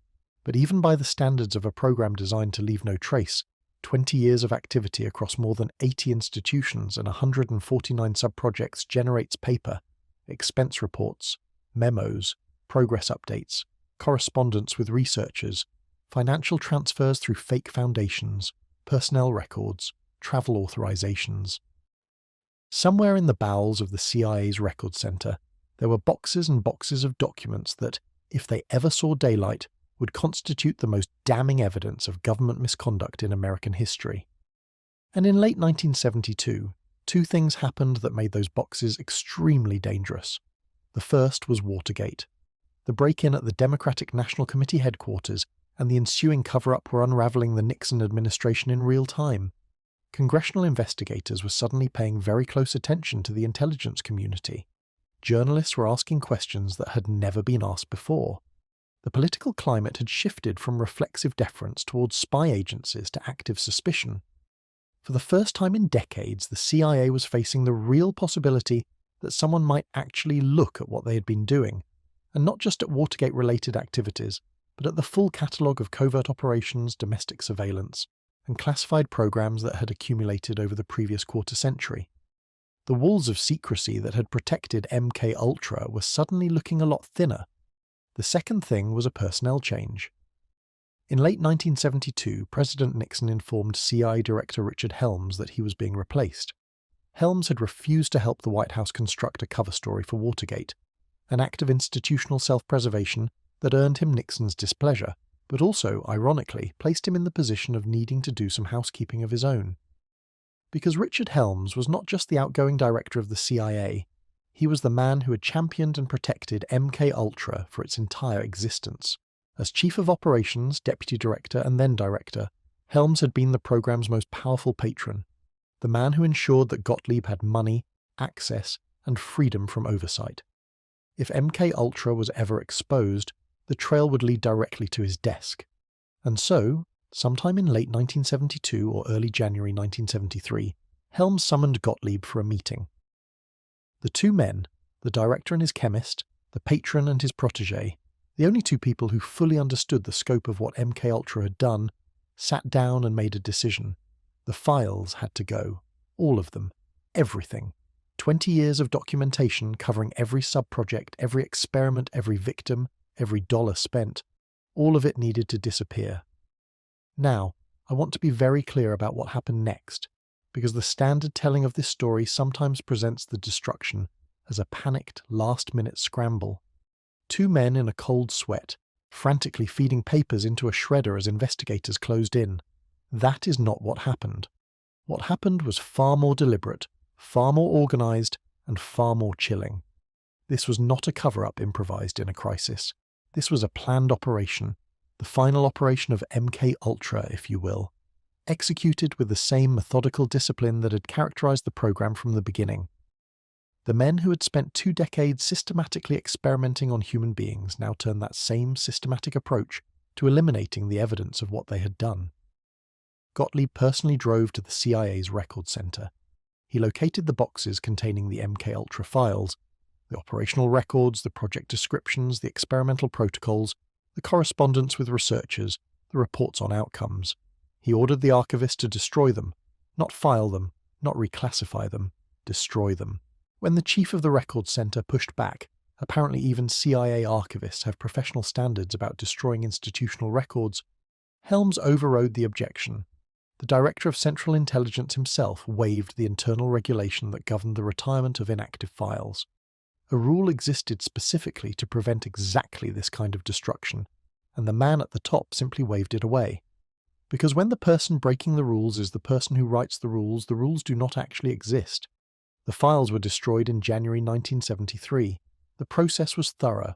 Gottlieb had been running this program for 20 years. He knew where every piece of paper was.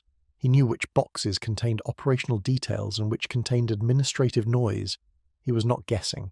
He was not hoping.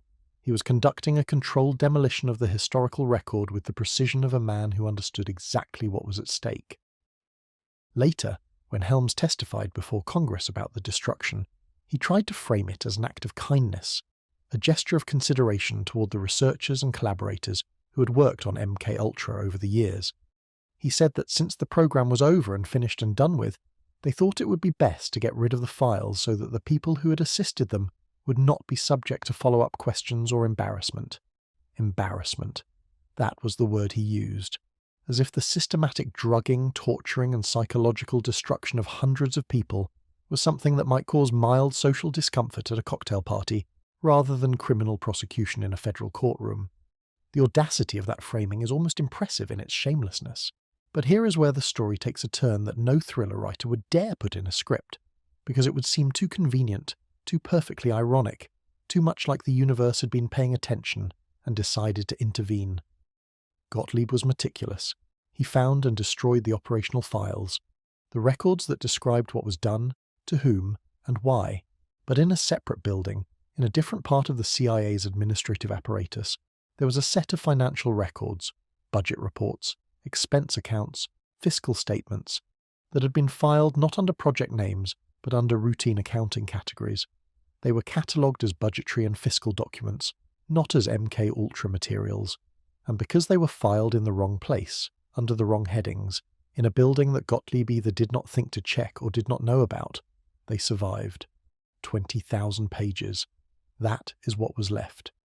Out of an entire 20-year program spanning 149 subprojects, 80-plus institutions, and an unknown number of human victims, the only thing that survived the purge was a stack of financial paperwork that someone had misfiled in an accounting office. The most meticulous cover-up in CIA history was undone by the most mundane of bureaucratic errors, a filing mistake. It is the espionage equivalent of committing the perfect crime and then getting caught because you left your receipt at the scene. Those 20,000 pages sat unnoticed for 4 years. They survived Helms's departure. They survived Gottlieb's retirement. They survived the Church Committee investigation of 1975, which had to rely almost entirely on the hazy, carefully hedged testimony of former CIA employees because there were supposedly no documents left to examine. The Church Committee knew the records had been destroyed. They knew the destruction had been deliberate. They even knew that Gottlieb's own deputy and the chief of the Records Center had tried to prevent it. But without the documents themselves, the investigators were left reconstructing a puzzle from the descriptions of people who had every reason to minimize what the picture looked like. Then, in 1977, a Freedom of Information Act request filed during a separate Senate investigation cracked the case open. Someone, a researcher, an archivist, a bureaucrat doing their job, found the boxes. 20,000 pages of financial records sitting in storage, unredacted, undestroyed, accidentally preserved by the very administrative incompetence that the rest of the government seemed to specialize in. The documents did not contain everything. They were financial records, not operational ones. They did not describe individual experiments in detail. They did not list victims by name.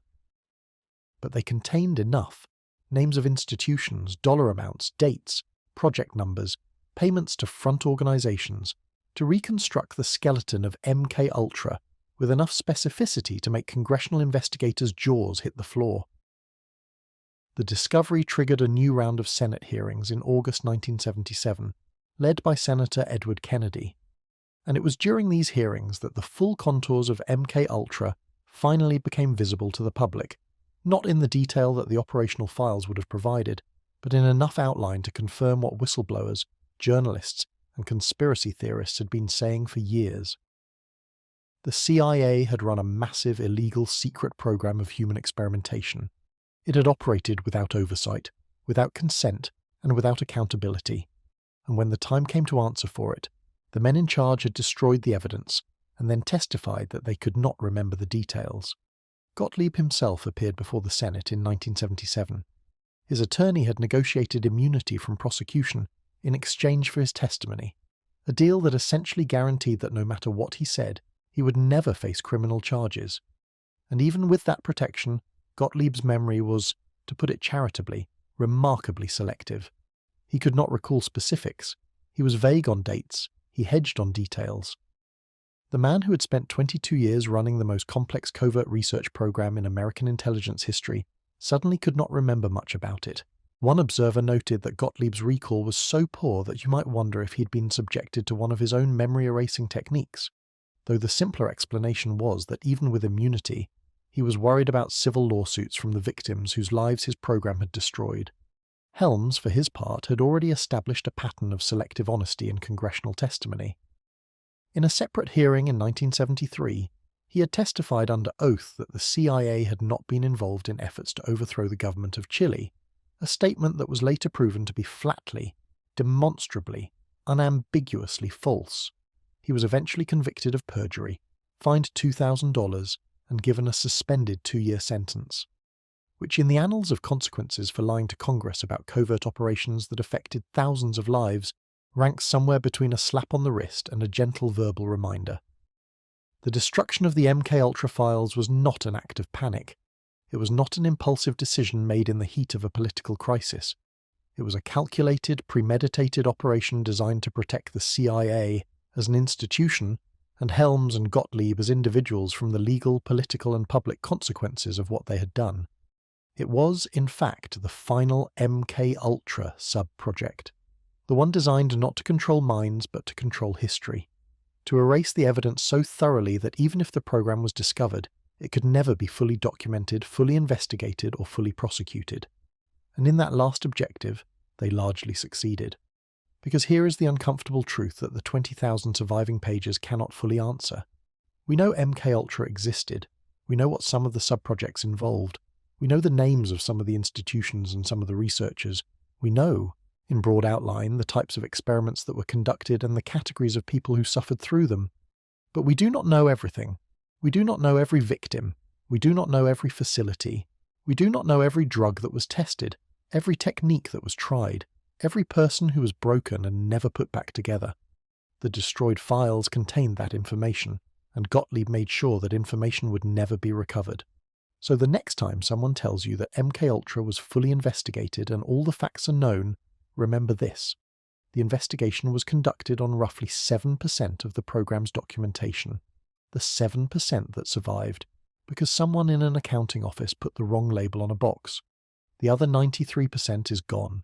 Burned, shredded, dissolved. Whatever method Gottlieb used to ensure that the full truth would never see daylight. The story we know is the story the filing error allowed us to know. Everything else belongs to the shredder, and the men who fed it are buried with their secrets, having never answered for what was in those pages, and having made absolutely certain that nobody else ever would. So the files were burned. The paper trail was gone. The men responsible were retired, pensioned, and settling into quiet lives of goat farming and folk dancing. MK-Ultra, as far as its architects were concerned, was dead and buried. A ghost program that would fade into the void it had been designed to inhabit. And that is exactly what would have happened too, if not for a chain of events that nobody at the CIA predicted and nobody in Washington planned. Because the thing about secrecy is that it only works as long as absolutely every piece of the system holds together. The moment one thread unravels, one journalist gets a tip, one document survives a purge, one politician asks the wrong question, the whole fabric starts coming apart. And in the mid-1970s, American democracy experienced a brief and remarkable moment of pulling on that thread. It started, as so many things in this era did, with Watergate. The break-in at the Democratic National Committee headquarters in June 1972 was a small, stupid crime. 5 men in rubber gloves caught wiretapping an office building. It should have been a footnote. Instead, it became the unravelling of an entire presidency, and along the way, it ripped open the intelligence community like a zipper on a cheap suitcase, revealing everything that had been stuffed inside for decades. Because Watergate was not just about Richard Nixon's paranoia and his willingness to break the law to win an election. He was already going to win anyway. It was about the institutional culture of secrecy that had allowed the executive branch and its intelligence agencies to operate for 30 years with virtually no accountability. The break-in was the match, but the fuel had been accumulating since the founding of the CIA in 1947. The Senate Watergate Committee, established in 1973, started pulling on that thread. Investigators discovered that the executive branch had been directing national intelligence agencies to conduct constitutionally questionable domestic operations, surveillance, infiltration, disruption, targeting American citizens. The details were alarming, but they were also incomplete. The committee's mandate was Watergate-specific. It was not designed to investigate the full scope of CIA misconduct. That would require a different catalyst. That catalyst arrived on December 22, 1974, in the form of a front-page story in the New York Times written by investigative journalist Seymour Hersh. Hersh was already a legend by this point, the man who had exposed the My Lai massacre in Vietnam, winning a Pulitzer Prize at age 32. He had spent years cultivating sources inside the military and intelligence communities, and by late 1974, those sources were talking. His article opened with a sentence that detonated across Washington like a bomb. The Central Intelligence Agency had conducted a massive illegal domestic intelligence operation against the anti-war movement and other dissident groups, directly violating its own charter. The story detailed a program called Operation Chaos, a CIA surveillance campaign that had compiled dossiers on at least 10,000 American citizens, including members of Congress. The government would eventually concede the real number was closer to 300,000. 300,000 files on American citizens, maintained by an agency that was explicitly forbidden by law from conducting domestic operations. Hirsch wrote 34 additional articles on the topic over the following months, each one peeling back another layer of what the intelligence community had been doing in the dark. The cumulative effect was seismic. For the first time in the CIA's history, the American public was confronted with detailed, documented evidence that their spy agency had been spying on them. The political response was swift, partly because the evidence was overwhelming, and partly because nobody in Washington wanted to be seen defending the CIA at a moment when the word intelligence was being used primarily in conjunction with the words abuse and illegal. President Gerald Ford, who had been in office for barely 4 months when Hirsch's story broke, created the Rockefeller Commission, a blue-ribbon panel led by Vice President Nelson Rockefeller, tasked with investigating CIA activities within the United States. Ford publicly pledged cooperation.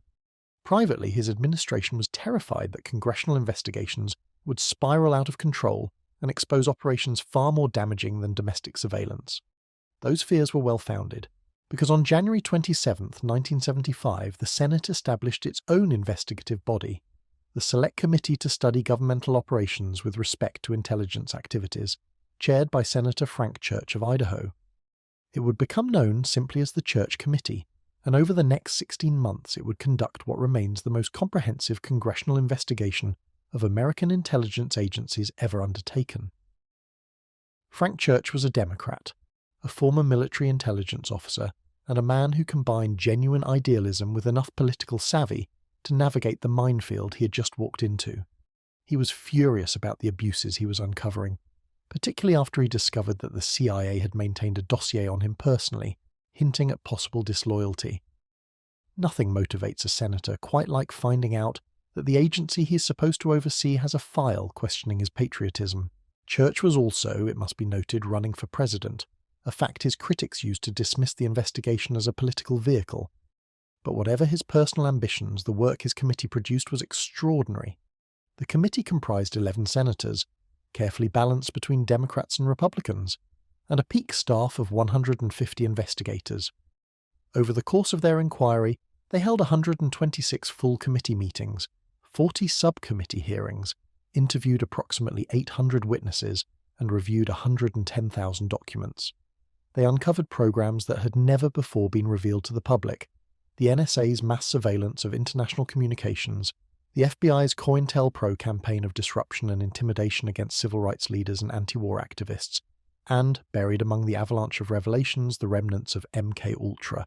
The Church Committee's encounter with MK-Ultra was in some ways accidental. The committee had not set out to investigate mind control experiments specifically. It had been looking at a much broader pattern of intelligence abuses: assassination plots, domestic surveillance, unauthorized covert operations, and MK-Ultra surfaced as part of that larger picture. The Rockefeller Commission had already stumbled across the program earlier in 1975, when its report mentioned, almost in passing and buried on page 37, the death of an unnamed army scientist who had been dosed with LSD without his consent. That single paragraph, the one that led the Olson family to realize they had been lied to for 22 years, was the first public acknowledgement that the CIA had conducted drug experiments on unwitting subjects. But the Church Committee went further. When investigators began asking questions about the CIA's chemical and biological weapons programs, they discovered the scale of what had been hidden.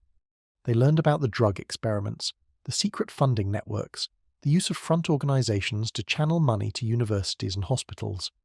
They learned about Operation Midnight Climax. They learned in general terms about the depatterning experiments in Montreal, and they learned that nearly all of the relevant documentation had been deliberately destroyed 2 years earlier by the very people they were trying to investigate. This was the fundamental problem that defined, and ultimately limited, the Church Committee's ability to hold anyone accountable. The committee was trying to reconstruct a 20-year program using the testimony of people who had every incentive to minimize their involvement and the financial records that had survived by accident. It was like trying to solve a crime scene where the perpetrator had burned down the building, paved over the ashes, and then shown up to the investigation claiming memory loss. Gottlieb, called to testify, was given immunity in exchange for his cooperation. His testimony was, by all accounts, spectacularly unhelpful. He could not recall specifics. He was vague on timelines. He acknowledged the program's existence in general terms while avoiding anything that might create legal liability. One observer later noted that for a man who had spent 22 years managing 149 sub-projects across 3 continents, Gottlieb's memory was remarkably, almost miraculously poor. Helms was even less forthcoming. He had already demonstrated his relationship with congressional testimony during earlier hearings on Chile, where he had sworn under oath that the CIA had not been involved in overthrowing the government of Salvador Allende, a claim that was subsequently proven to be completely, verifiably, documentably false. For this perjury, Helms was eventually fined $2,000 and given a suspended sentence. He reportedly wore the conviction as a badge of honor, telling colleagues that he had kept faith with his agency, which is a remarkable way to describe lying under oath to the United States Senate. But then again, MKUltra was a program that specialized in redefining what words meant. The Church Committee published its final report on April 29, 1976. The report was massive, covering not just MKUltra but the full range of intelligence abuses the committee had uncovered: assassination plots against foreign leaders, domestic surveillance programs, infiltration of civil rights organizations, and the systematic violation of constitutional rights by agencies that were supposed to protect them. The committee's conclusion was damning and concise. Intelligence agencies had undermined the constitutional rights of citizens, primarily because the checks and balances designed by the framers of the Constitution to assure accountability had not been applied. The report led to real structural changes. The Foreign Intelligence Surveillance Act of 1978 established a secret court to oversee intelligence surveillance activities. Executive orders restricted the CIA's ability to conduct domestic operations. Congressional intelligence oversight committees were strengthened. These reforms were meaningful, and they represented a genuine, if imperfect, effort to impose democratic accountability on institutions that had operated for decades without it. Church himself said it best in his typically understated way. The trouble was that the Watchdog Committee never really watched the dog. But here is the part that matters most for our story. Despite everything the Church Committee uncovered, despite the testimony, the surviving documents, the public hearings broadcast on national television, the 800 witnesses, the 110,000 pages of evidence, not a single person was criminally prosecuted for the abuses committed under MKUltra. Not Gottlieb, not Helms, not Cameron, not any of the researchers who administered drugs to unwitting subjects, or the officers who supervised the safe houses, or the bureaucrats who approved the budgets. Nobody went to prison, nobody was even indicted. The only legal consequence for any of it was Helms's misdemeanor perjury conviction, and that was for lying about Chile, not for MKUltra. Gottlieb lived out his retirement raising goats, volunteering at schools and dancing with his wife. He died in 1999 at age 80, having never faced a courtroom. Helms died in 2002 at age 89, remembered by many in the intelligence community as a patriot who had done difficult things in difficult times. The researchers who conducted experiments at universities and hospitals returned to their careers, many of them continuing to hold prestigious positions. The institutions that hosted MKUltra subprojects, Harvard, Stanford, McGill, Columbia, quietly distanced themselves from the program without ever fully reckoning with their involvement. The victims, meanwhile, were left with the shards. A handful of lawsuits produced modest settlements. Frank Olson's family received $750,000 and a presidential apology. Cameron's patients in Montreal fought for decades through the Canadian and American legal systems, winning small payments that came with binding non-disclosure agreements and no admission of liability. The vast majority of MKUltra's victims, the prisoners, the mental patients, the addicts, the soldiers, the anonymous men who walked into safe houses on Telegraph Hill, received nothing. They were never identified, never contacted, never told what had been done to them. They remained, as they had always been, invisible. And this is the paradox that the Church Committee revealed without quite resolving. The democratic system worked, up to a point. A free press exposed the abuses, Congress investigated, the public was informed, structural reforms were implemented. But the system stopped short of the one thing that accountability actually requires: consequences for the people who did the damage, The machine of government ground through the motions of oversight and reform, and at the end of the process, the architects of MKUltra walked away free. The message, whether intended or not, was unmistakable. You can experiment on your own citizens, destroy the evidence, lie to Congress, and retire with a pension, as long as you do it in the name of national security. The system will investigate you. It may even apologize, but it will not punish you. And for the people who run programs like MKUltra, that distinction is the only one that matters. Most of the time when we talk about MKUltra, we talk about the victims, the people who were drugged, shocked, isolated and broken. And that makes sense. They are the ones whose bodies and minds bore the direct impact. But there is another group of people in this story who almost never get their own chapter. The people who are not strapped to tables or locked in sleep rooms, but who lived with the consequences every single day for the rest of their lives. The children, the spouses, the siblings, the families who did not lose a loved one to death, which would have been devastating enough, but lost them to something arguably worse. The slow, disorienting, permanent transformation of a person they loved into someone they no longer recognized. This is the chapter about them, and it is in many ways the hardest part of this entire story. Because here is what the official narratives about MKUltra rarely acknowledge. The experiments did not end when the patients left the hospitals. They did not end when the drugs wore off, or the electrodes were removed, or the tape loop stopped playing. For the families of the victims, the experiments never ended. They just changed form, from institutional violence conducted behind closed doors to a private, invisible devastation that played out in kitchens and bedrooms and schoolyards year after year, decade after decade, passed down through family structures like a crack in a foundation that slowly brings the whole house down. Consider what it means to be a child whose parent comes home from the hospital and no longer knows your name, not because of a brain injury from a car accident, which would at least have a clear cause and a public sympathy attached to it, but because of something that happened in a treatment room that nobody will explain to you. Your mother went away to get better. She was tired. She was sad. The doctor was supposed to help. And then she came back, and she was not your mother anymore. She looked the same. She might have smiled at you, but the person behind the eyes was gone. The memories, the warmth, the specific way she knew you, all of it erased, overwritten with blankness. You're 5 years old, or 8, or 12, and the most important person in your world is sitting across the breakfast table from you, like a stranger wearing a familiar face. This was the reality for the children of you and Cameron's patients at the Allen Memorial Institute. And the testimonies that have emerged over the decades paint a picture of childhoods defined not by the ordinary difficulties of growing up, but by the permanent, bewildering absence of a parent who was still physically present. Leslie Orlico, the daughter of Velma Orlico, the Winnipeg woman who was subjected to years of psychic driving and LSD injections, grew up in a household that she later described as one long nightmare. Her mother had gone to the Allen in 1957 for postpartum depression.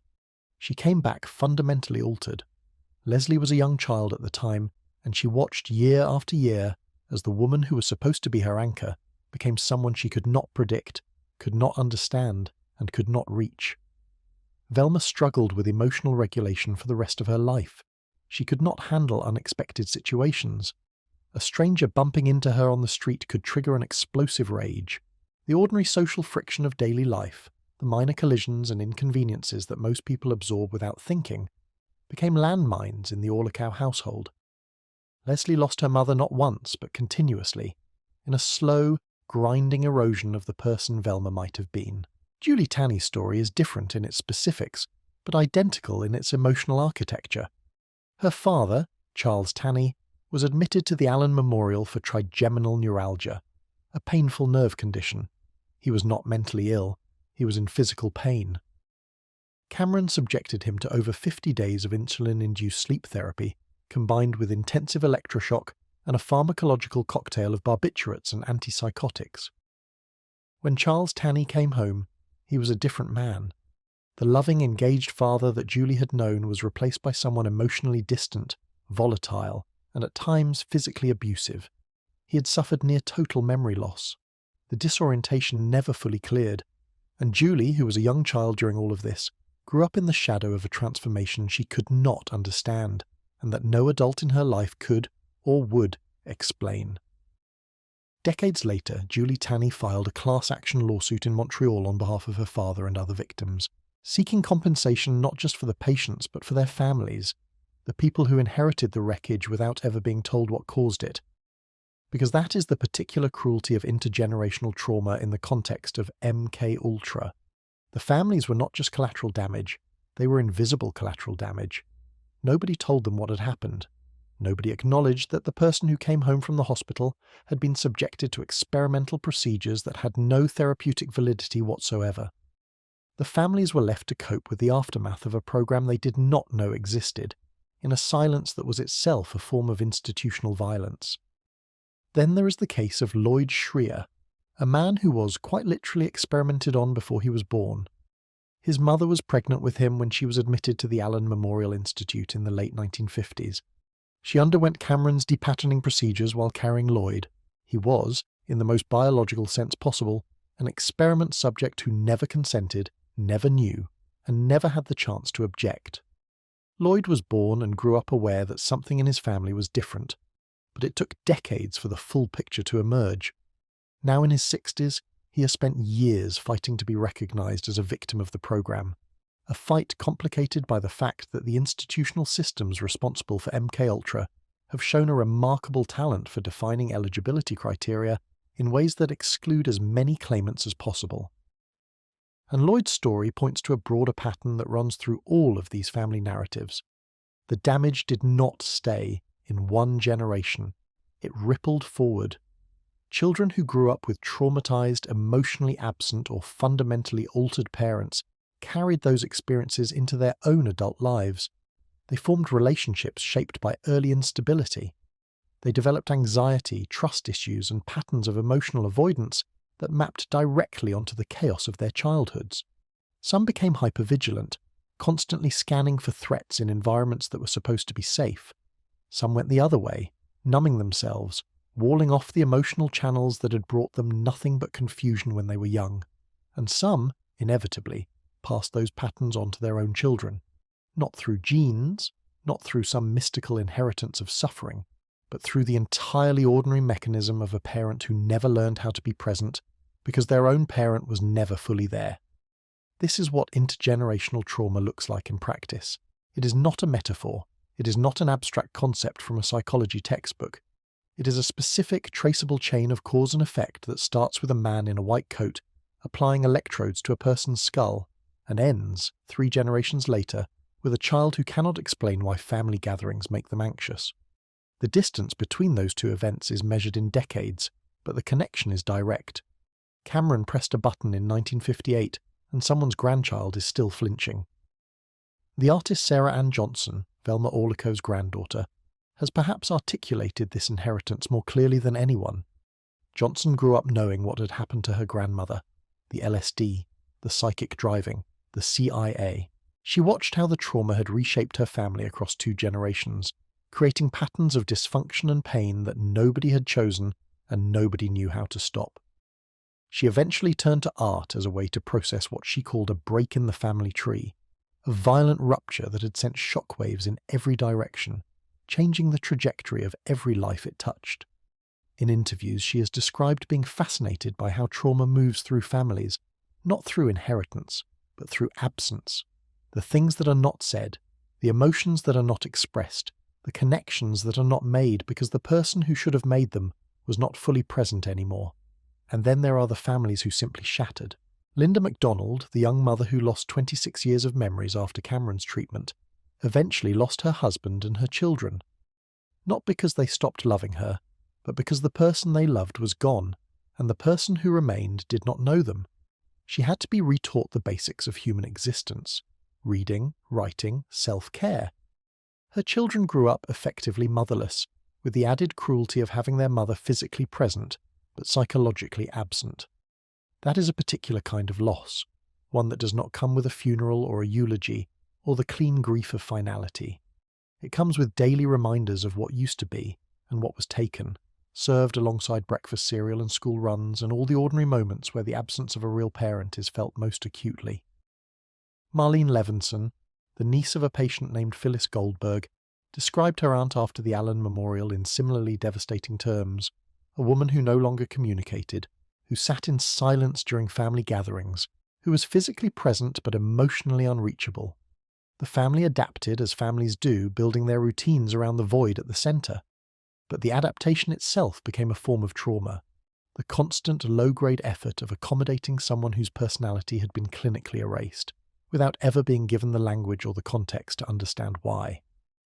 And then there is the story of a man named Landry, one of about 60 family members participating in ongoing lawsuits against the Canadian government, McGill University, and the Royal Victoria Hospital. His mother was subjected to Cameron's procedures, including prolonged sleep and electroshock. When she came out, the person she had been was simply not there anymore. Landry saw his mother approximately once a year for the rest of her life, until her death in the 1980s. He described the experience in terms that are almost unbearable in their simplicity. She spent time with him because he was her son, but there was nothing about herself as a person that he could access. It was not there. The memories, the personality, the inner life, all of it was gone. What remained was a body and a biological relationship and an emptiness that stretched across decades. These lawsuits, filed in the 2000s and 2020, more than 60 years after the experiments took place, are themselves evidence of the intergenerational nature of this trauma. The original victims are in most cases dead. The people suing now are children and grandchildren who are still carrying the weight of what happened in those rooms on Mount Royal. They are asking for roughly $1 million per family, and they are asking for an apology, a formal acknowledgement from the governments of Canada and the United States that what happened was wrong, that it was known, that it was funded, and that the families who bore the consequences deserve more than silence and legal manoeuvring. So far, the response from those governments has been predictable. Canada has argued that it bears no legal liability, citing a 1986 report that found government officials were not fully aware of what Cameron was doing. The compensation payments made in the 1990s, $100,000 per surviving victim, were framed as humanitarian gestures, not admissions of guilt. The United States has never formally apologized for MKUltra's impact on Canadian citizens, and the institutions involved, McGill, the Royal Victoria Hospital, have distanced themselves from Cameron's work while fighting the lawsuits every step of the way. One plaintiff, Marilyn Rappaport, recently dropped out of the proceedings after her husband died. The combined burden of grief, the prospect of reliving her childhood in a courtroom, and the ongoing need to care for her sister Evelyn, an elderly woman whose memory is, in her words, totally gone after decades of living with the consequences of Cameron's experiments, was simply too much. She wanted justice. She still wants it. But she could not bear the cost of pursuing it. And that, in a way, is the final cruelty of MKUltra. Even the search for accountability comes at a price that the families, not the perpetrators, have to pay. The lesson of this chapter is simple and terrible. MKUltra did not destroy individuals. It destroyed families. It destroyed the invisible infrastructure of love and trust and daily presence that holds families together. And it did so in a way that left no obvious wound, no scar, no missing limb, no gravestone to visit. Just a person sitting across the table who used to be your mother or your father or your spouse, and is now a stranger with a familiar face, looking at you with eyes that hold nothing you recognize. The experiments ended decades ago. The trauma is still being inherited, and the families who carry it are still waiting. For recognition, for compensation, for the one thing that all the money in the world cannot buy and that no government has yet been willing to give. An honest, complete, unqualified acknowledgement that this was done, that it was wrong, and that the people who lived with the consequences, not just the victims, but the children who grew up in their shadows, deserved better than 60 years of silence. So here is something interesting. MKUltra, a program that drugged, tortured, and psychologically destroyed hundreds of real people across 2 decades, has become one of the most popular source materials in modern entertainment. It is everywhere. Netflix built one of its biggest shows around it. Hollywood has mined it for decades. It shows up in video games, comic books, podcasts, and conspiracy theory forums with the regularity of a seasonal allergy. And yet, despite all this cultural saturation, most people who binge-watch Stranger Things or rewatch the Bourne trilogy could not tell you the name of a single real victim. They know 11. They know Jason Bourne. They do not know Linda McDonald or Velma Orlikow or the anonymous men who walked into a safe house on Telegraph Hill and came out with their reality permanently rearranged, and that gap between what we consume as entertainment and what actually happened tells us something important about how societies process horrors they are not ready to confront directly. Let us start with the most obvious example. Stranger Things, the Netflix series that became a global phenomenon, draws directly and explicitly from MK Ultra. The show's central premise, a secret government laboratory conducting experiments on children using psychedelic drugs, sensory deprivation, and psychological manipulation, is not a creative invention. It is a lightly fictionalized version of what the CIA actually did. The character of 11, a young girl with telekinetic powers who was born to a mother subjected to LSD experiments while pregnant, maps almost precisely onto the story of Lloyd Schreier, the real man whose mother was experimented on at the Allen Memorial Institute while she was carrying him. The Duffer Brothers, who created the show, have openly acknowledged that MK Ultra was a foundational influence. They even considered naming the fictional program Indigo, a direct nod to MK Ultra's classified codenaming conventions. But here is the crucial difference between Stranger Things and reality. In the show, the experiments produce something extraordinary. 11 does not emerge from the laboratory broken. She emerges with superpowers. She can move objects with her mind, access alternate dimensions, and ultimately defeat the monsters that threaten her friends and her town. She is not a victim. She is a hero. The horror of what was done to her is real within the show's narrative, but it is also the origin story of her strength. The trauma is redeemed by the abilities it creates.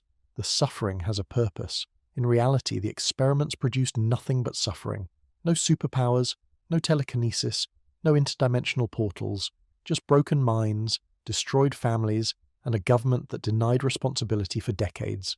The real children of MK Ultra did not defeat monsters. They grew up haunted by the absence of parents who could no longer recognize them. The real mothers did not gain abilities. They lost the ability to read, to write, to use a toilet, to remember that they had children at all. The Bourne franchise operates on a similar logic of redemption through fiction. Jason Bourne is a product of a CIA mind control program, a man whose identity was erased and replaced with that of a perfect assassin. The parallels to MK Ultra are not subtle.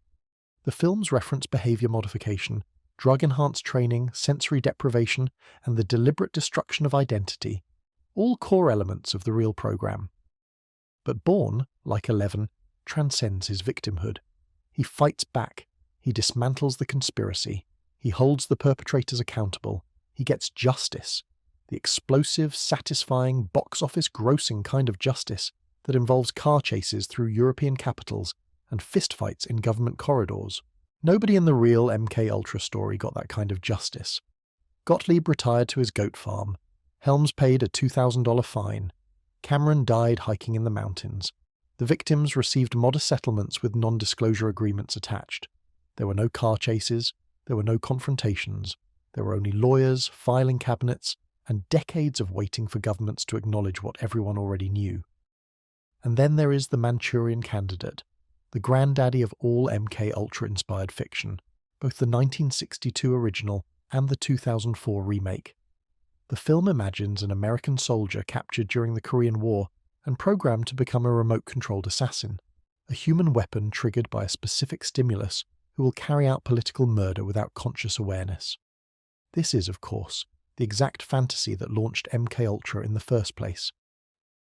The CIA spent 20 years and millions of dollars trying to create exactly this, a person whose will could be overridden, whose actions could be controlled, whose mind could be commandeered from the outside. The Manchurian Candidate makes the premise terrifying and dramatic. What the real program proved is that it was impossible. The fear was the product. The weapon never worked. So why does pop culture keep returning to MK Ultra? And why do the fictional versions consistently transform the program's victims into empowered protagonists, rather than telling the story of what actually happened to real people? The answer, I think, is that fiction serves a psychological function that reality cannot. Fiction allows us to engage with a horror and resolve it.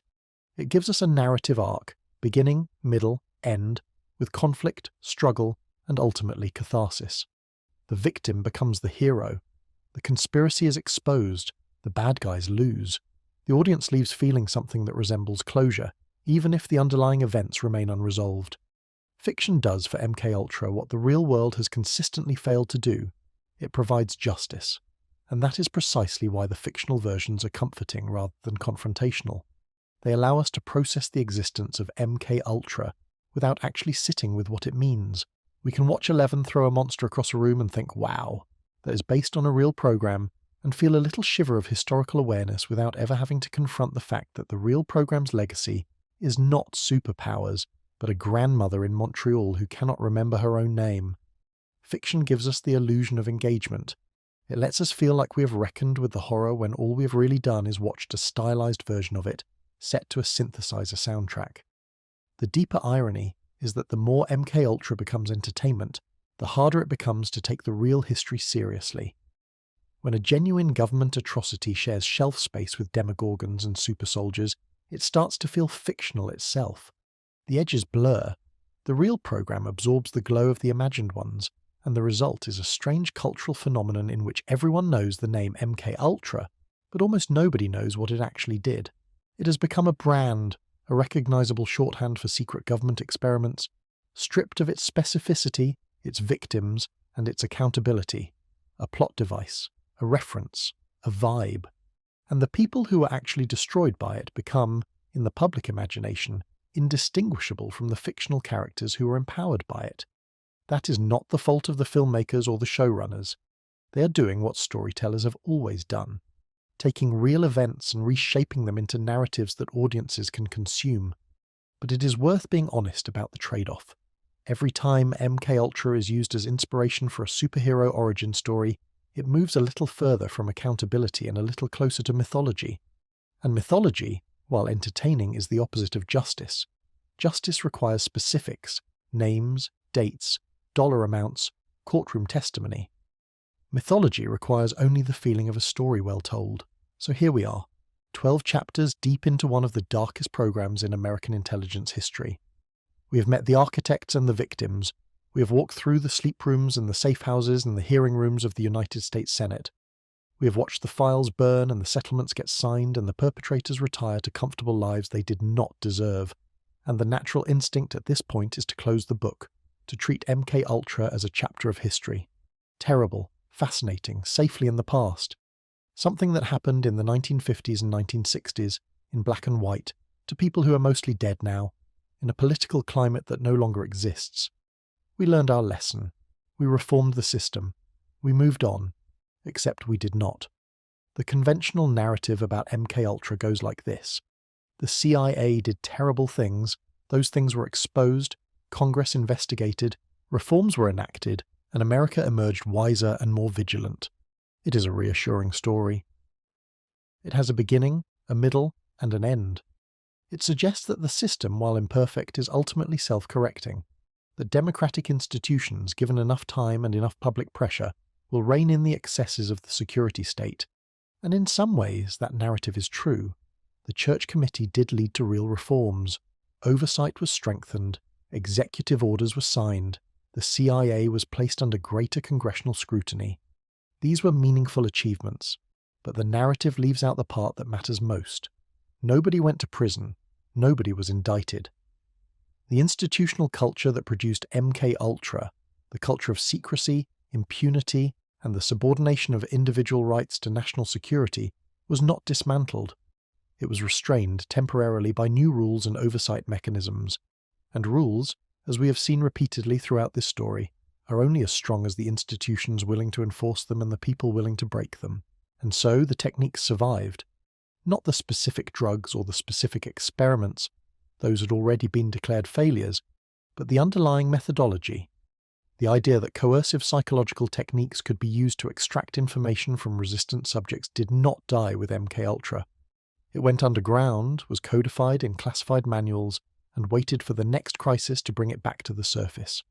That crisis arrived on September 11, 2001, and when it did, the United States government reached for almost exactly the same tools it had developed half a century earlier. The CIA's 1963 Kubark Counterintelligence Interrogation Manual, a document that drew directly from MKUltra research, particularly the work on sensory deprivation, isolation, and psychological stress. became the template for a new generation of interrogation programs. The techniques described in Kubak, sleep deprivation, manipulation of environment, disruption of sensory input, exploitation of fear and anxiety, reappeared almost word for word in the interrogation protocols authorized for use at Guantanamo Bay, at Abu Ghraib, and at the network of secret CIA detention facilities known as black sites that operated across multiple countries throughout the 2000s. A bipartisan Senate Armed Services Committee report released in 2009 drew the line directly. It found that US military trainers who arrived at Guantanamo Bay in 2002 had based their interrogation curriculum on a chart copied from a 1957 Air Force study of Chinese communist brainwashing techniques, the very same techniques that had inspired the creation of MK Ultra in the first place. The circle was complete. The fear of communist brainwashing that had launched MK Ultra in 1953 had, 50 years later, produced American brainwashing techniques applied to a new set of enemies in a new war. The methods had migrated from Cameron's sleep rooms to the cells of Abu Ghraib, from Gottlieb's classified memos to the operational guidelines of 21st century interrogation teams. And just as with MK Ultra, the techniques did not work. The CIA's own records showed that of the 39 detainees subjected to enhanced interrogation, after September 11th, 7 produced no intelligence whatsoever. The real lesson is about the institutions themselves, about what happens when a government agency is given the authority to operate in secret, with classified budgets, minimal oversight, and the elastic justification of national security to stretch over any action it deems necessary. MK Ultra operated for 20 years without meaningful oversight. The post-September 11th interrogation programs operated for nearly a decade before being fully exposed. In both cases, the pattern was identical. A real or perceived threat was used to justify the creation of a covert program. The program operated outside the normal channels of accountability. Abuses were committed against people who could not fight back. When the program was finally exposed, the perpetrators faced minimal or no consequences, and the institutional structures that made the program possible remained intact, ready to be activated again the next time fear overwhelmed principle. And what I am saying is that the conditions that made MK Ultra possible, secrecy, impunity, dehumanization of targets, absence of oversight, elastic definitions of national security, and a political culture that defers to intelligence agencies in times of fear, have not been eliminated. They have been reformed, constrained, and managed, but they have not been removed from the system. And every time a new crisis arrives, every time the threat level rises, every time the public is scared enough to stop asking questions, those conditions activate like a dormant program waiting for the right input. The real lesson of MK Ultra is not that America did something terrible and then stopped. The real lesson is that the stopping was accidental. The program was not shut down because someone in a position of authority had a crisis of conscience. It was shut down because it failed, and then it was exposed because someone filed papers in the wrong cabinet. The accountability that followed was partial, reluctant, and ultimately toothless. And the institutional machinery that produced MK Ultra remains operational, staffed by new people, funded by new budgets, answering to oversight committees that, as Frank Church himself observed, have historically not been very good at watching the dog. So the next time you hear a government official say, "We do not do that anymore," remember this story. Remember that we did not stop MK Ultra. We were caught. Remember that the men who ran it destroyed the evidence and then forgot the details. Remember that the reforms that followed were real but incomplete, and that the same techniques resurfaced within a generation when the political conditions were right. And remember that the people who paid the price, the prisoners, the patients, the soldiers, the mothers, the children, and the anonymous strangers who accepted a drink from the wrong person in the wrong bar, never got their story told on Netflix. They got silence, settlements, and non-disclosure agreements, and the institutions that did this to them are still operating, still classified, and still asking us to trust them. Thank you for watching. If this series meant something to you, share it with someone who needs to hear it. Like, subscribe, and leave a comment. I want to know what you think. Did we learn the lesson, or are we just waiting for the next chapter to be declassified? I will see you in the next one.